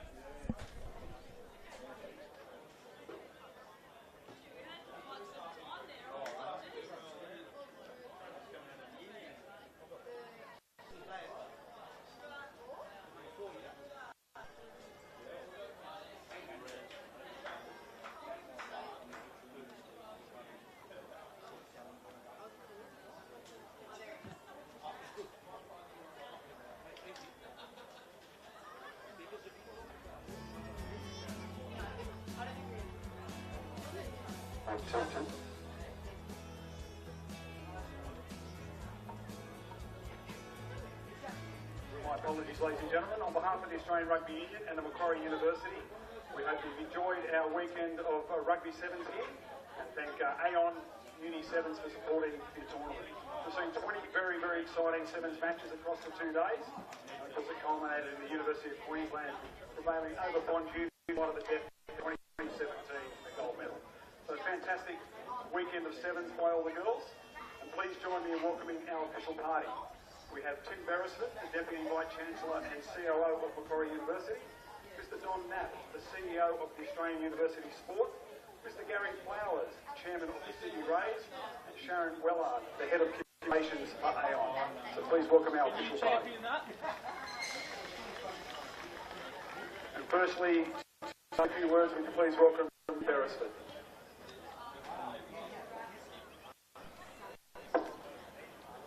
Thank you very much, and welcome to Macquarie University. I was just saying to my colleagues on the official party here, the sun always shines at Macquarie University, and we're delighted to have you here today to host this Rugby Sevens event. We've just had the opportunity to witness a wonderful final. Congratulations to both teams for a wonderful, wonderful match. To Bond and to UQ was a really terrific scintillating game of Sevens rugby. So on behalf of Macquarie University, welcome and enjoy the afternoon. Thank you. Thank you, Tim. And now, ladies and gentlemen, would you please welcome the General Manager of High Performance, Ben Whittaker, to say a few words. Thank you, Michael. Firstly, congratulations to the 8 teams that competed in our second tournament of the Aon Uni7 series. It was evident that the experience of Launceston 2 weeks ago, and also the time that you had to prepare for this one, has seen the performance levels rise again. So well done to all 8 teams, and obviously those finishing in the top 3 will be recognised shortly. A huge thank you to Macquarie University and the Sydney Rays for hosting this tournament. Tim Beresford, Elizabeth Crouch, and the tireless Lisa Matthews. Thank you so much for putting on a wonderful tournament. The weather obviously was kind, but the setting here is a great one for this series, and we thank you very much for all your time and effort. We also thank the many volunteers from Macquarie University and the Sydney Rays for their time over the 2 days and prior. To Aon, a wonderful partner that allows us to run this series. To Sharon Wellard and Kevin O'Reilly who are here today, and the team from Aon, thank you very much for your support. Without you, this wouldn't be possible. And together we're recognising a huge vision with this tournament that will just get bigger and bigger. The ball girls who were here for 2 days, making sure that the game could go on very quickly with short 7-minute halves. Thank you very much. We had girls here over the weekend from PLC and also the Eastwood Junior Club. just showing the growth of the game at youth and junior level as well as senior level. So thank you very much, girls, for your efforts.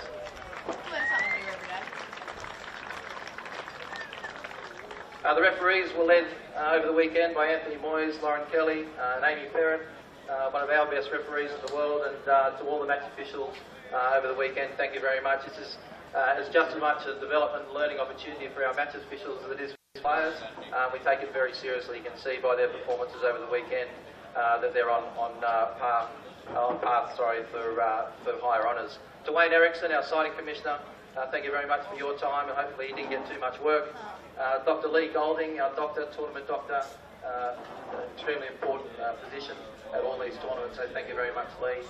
Double Taker, our streaming partners for this series, and we've got some wonderful numbers coming through our Facebook platform that again have watched the second tournament of this series, so thank you very much to Double Take. Michael Westorp, we all work in ground announcing and also emceeing today, and the teams in the Australian Rugby Union led by Lena Kakamo and Sally O'Hanlon, they do a wonderful job, and you can see that as soon as they finish here this afternoon, they're getting ready for Brisbane in 1 week's time. So well done to all the staff involved in putting this on. Safe travels to all the teams as you get back, and you look forward to just 6 days rest before you start competing against each other again in Brisbane. We look forward to that. Thank you very much. Thanks very much. Well, ladies and gentlemen, I'd like to call forward firstly the captain to lead her team, Lauren Brown from Griffith University, our bronze medalist. Our team to follow through.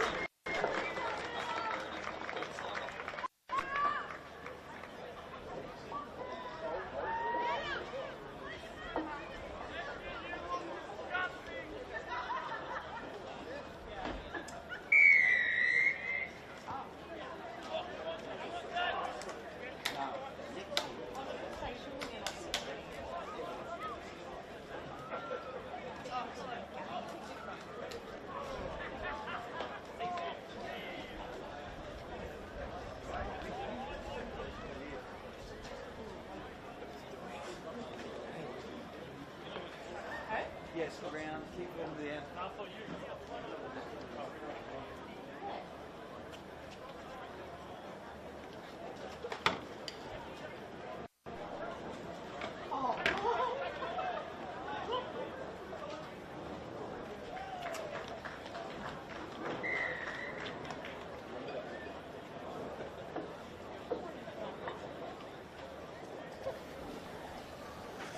And now, ladies and gentlemen,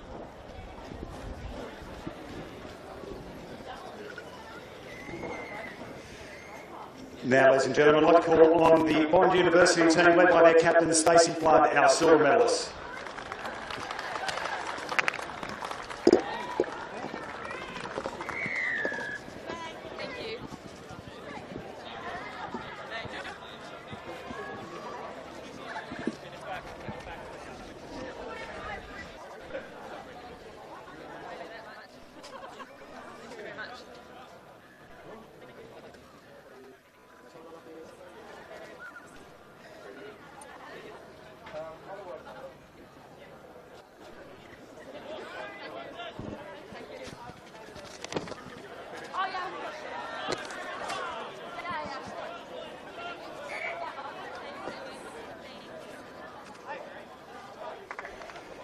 And ladies and gentlemen, in a repeat of the final in Launceston, it went again. Please welcome our gold medalist, the University of Queensland.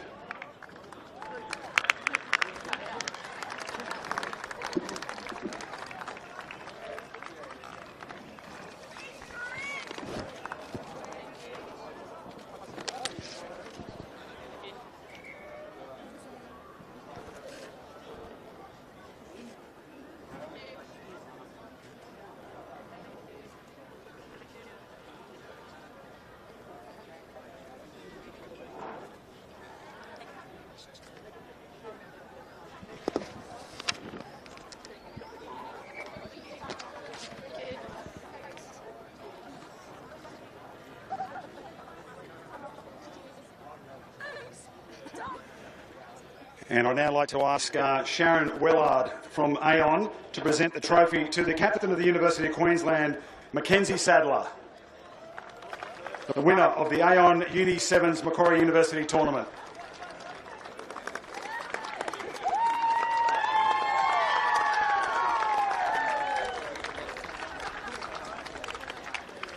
Well, ladies and gentlemen, put your hands together for the 2017 Aon Uni7s Macquarie Uni Tournament winners, the University of Queensland. And please also thank all our medallists.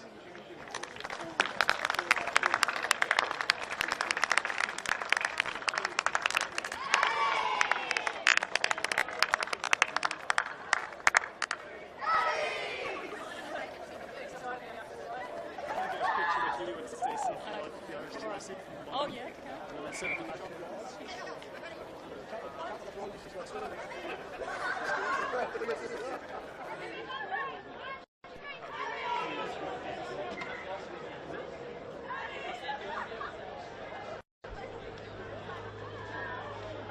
Well, ladies and gentlemen, that wraps up a fantastic weekend. The Aon Women's Uni7s. It's been a fantastic 2 days here at Macquarie University, and we thank you for your figures. But don't go away, because there's plenty of action coming your way. We've got some Uni7s games. We've got an under-16 ladies game, and of course at 3 o'clock this afternoon, we've got the Macquarie University Sydney Rays taking on the Greater Sydney Rams.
Hi guys, and welcome to Rugby.com.au. We just wrapped up the ceremony. I'm here with Shannon Parry, Emma Tonagato. Guys, what a final. Now, Shannon, I'll start with you because you were a Queenslander all the way. They did get top 3. How do you feel? Yeah, fantastic weekend of rugby all round, and credit to the Queensland girls, but that final was fantastic. An awesome spectacle for women's rugby. You know, the battle of 2 Queensland teams going head to head. It was a great spectacle, to be honest. Now, UQ next weekend at home. How's anyone going to beat them? They're going to be very hard to stop, to be honest. They've come 2 in a row. You know, Bond was so unlucky in that final. They probably should have won it. They're probably kicking themselves. But UQ at home, they're going to be hard to beat. But, you know, it's always hard staying at the top. You never know what might happen next weekend. All right, stay tuned for next weekend. Now, ET, we've got to talk about University of Adelaide. They were on fire today. You must be happy. Yeah, they did so well, and they've gone from 7th to 5th, and I'm just so proud of them. And you know, I think by the end of the 4th tournament, they'll definitely be in the top 4, and I'm excited to see how they go. Did you think Mahalia Murphy coming back played a bit of a role in that today? Yeah, definitely. You know, she's such a strong ball carrier, and the girls, you know, they just get lifted up when they have those Aussie Sevens girls around them. And special mention to Vani Polite. You know, she was just outstanding today, and I think she scored nearly all her tries. So yeah, she did really, really well. Now, it's only a week until the next tournament. What goes on this week? Is there a lot of training? Are they resting? Yeah, I think the first couple of days, Monday, Tuesday, a bit of rest, recharge, get any physio that you need to get. And then from there, it wouldn't be anything too strenuous. It would be more going through play scenarios, just going through your basic playbook and trying to preserve that energy, because we always know backing it up the second day is hard, but then to back it up next weekend is going to be very hard and very testing for all teams. And what about you guys backing it up in the commentary box? What kind of training goes on this week? Not much.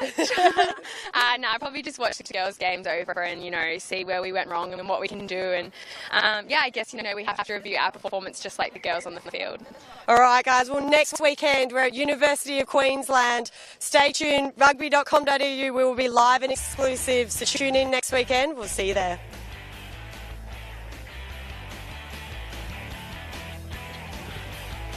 Perfect.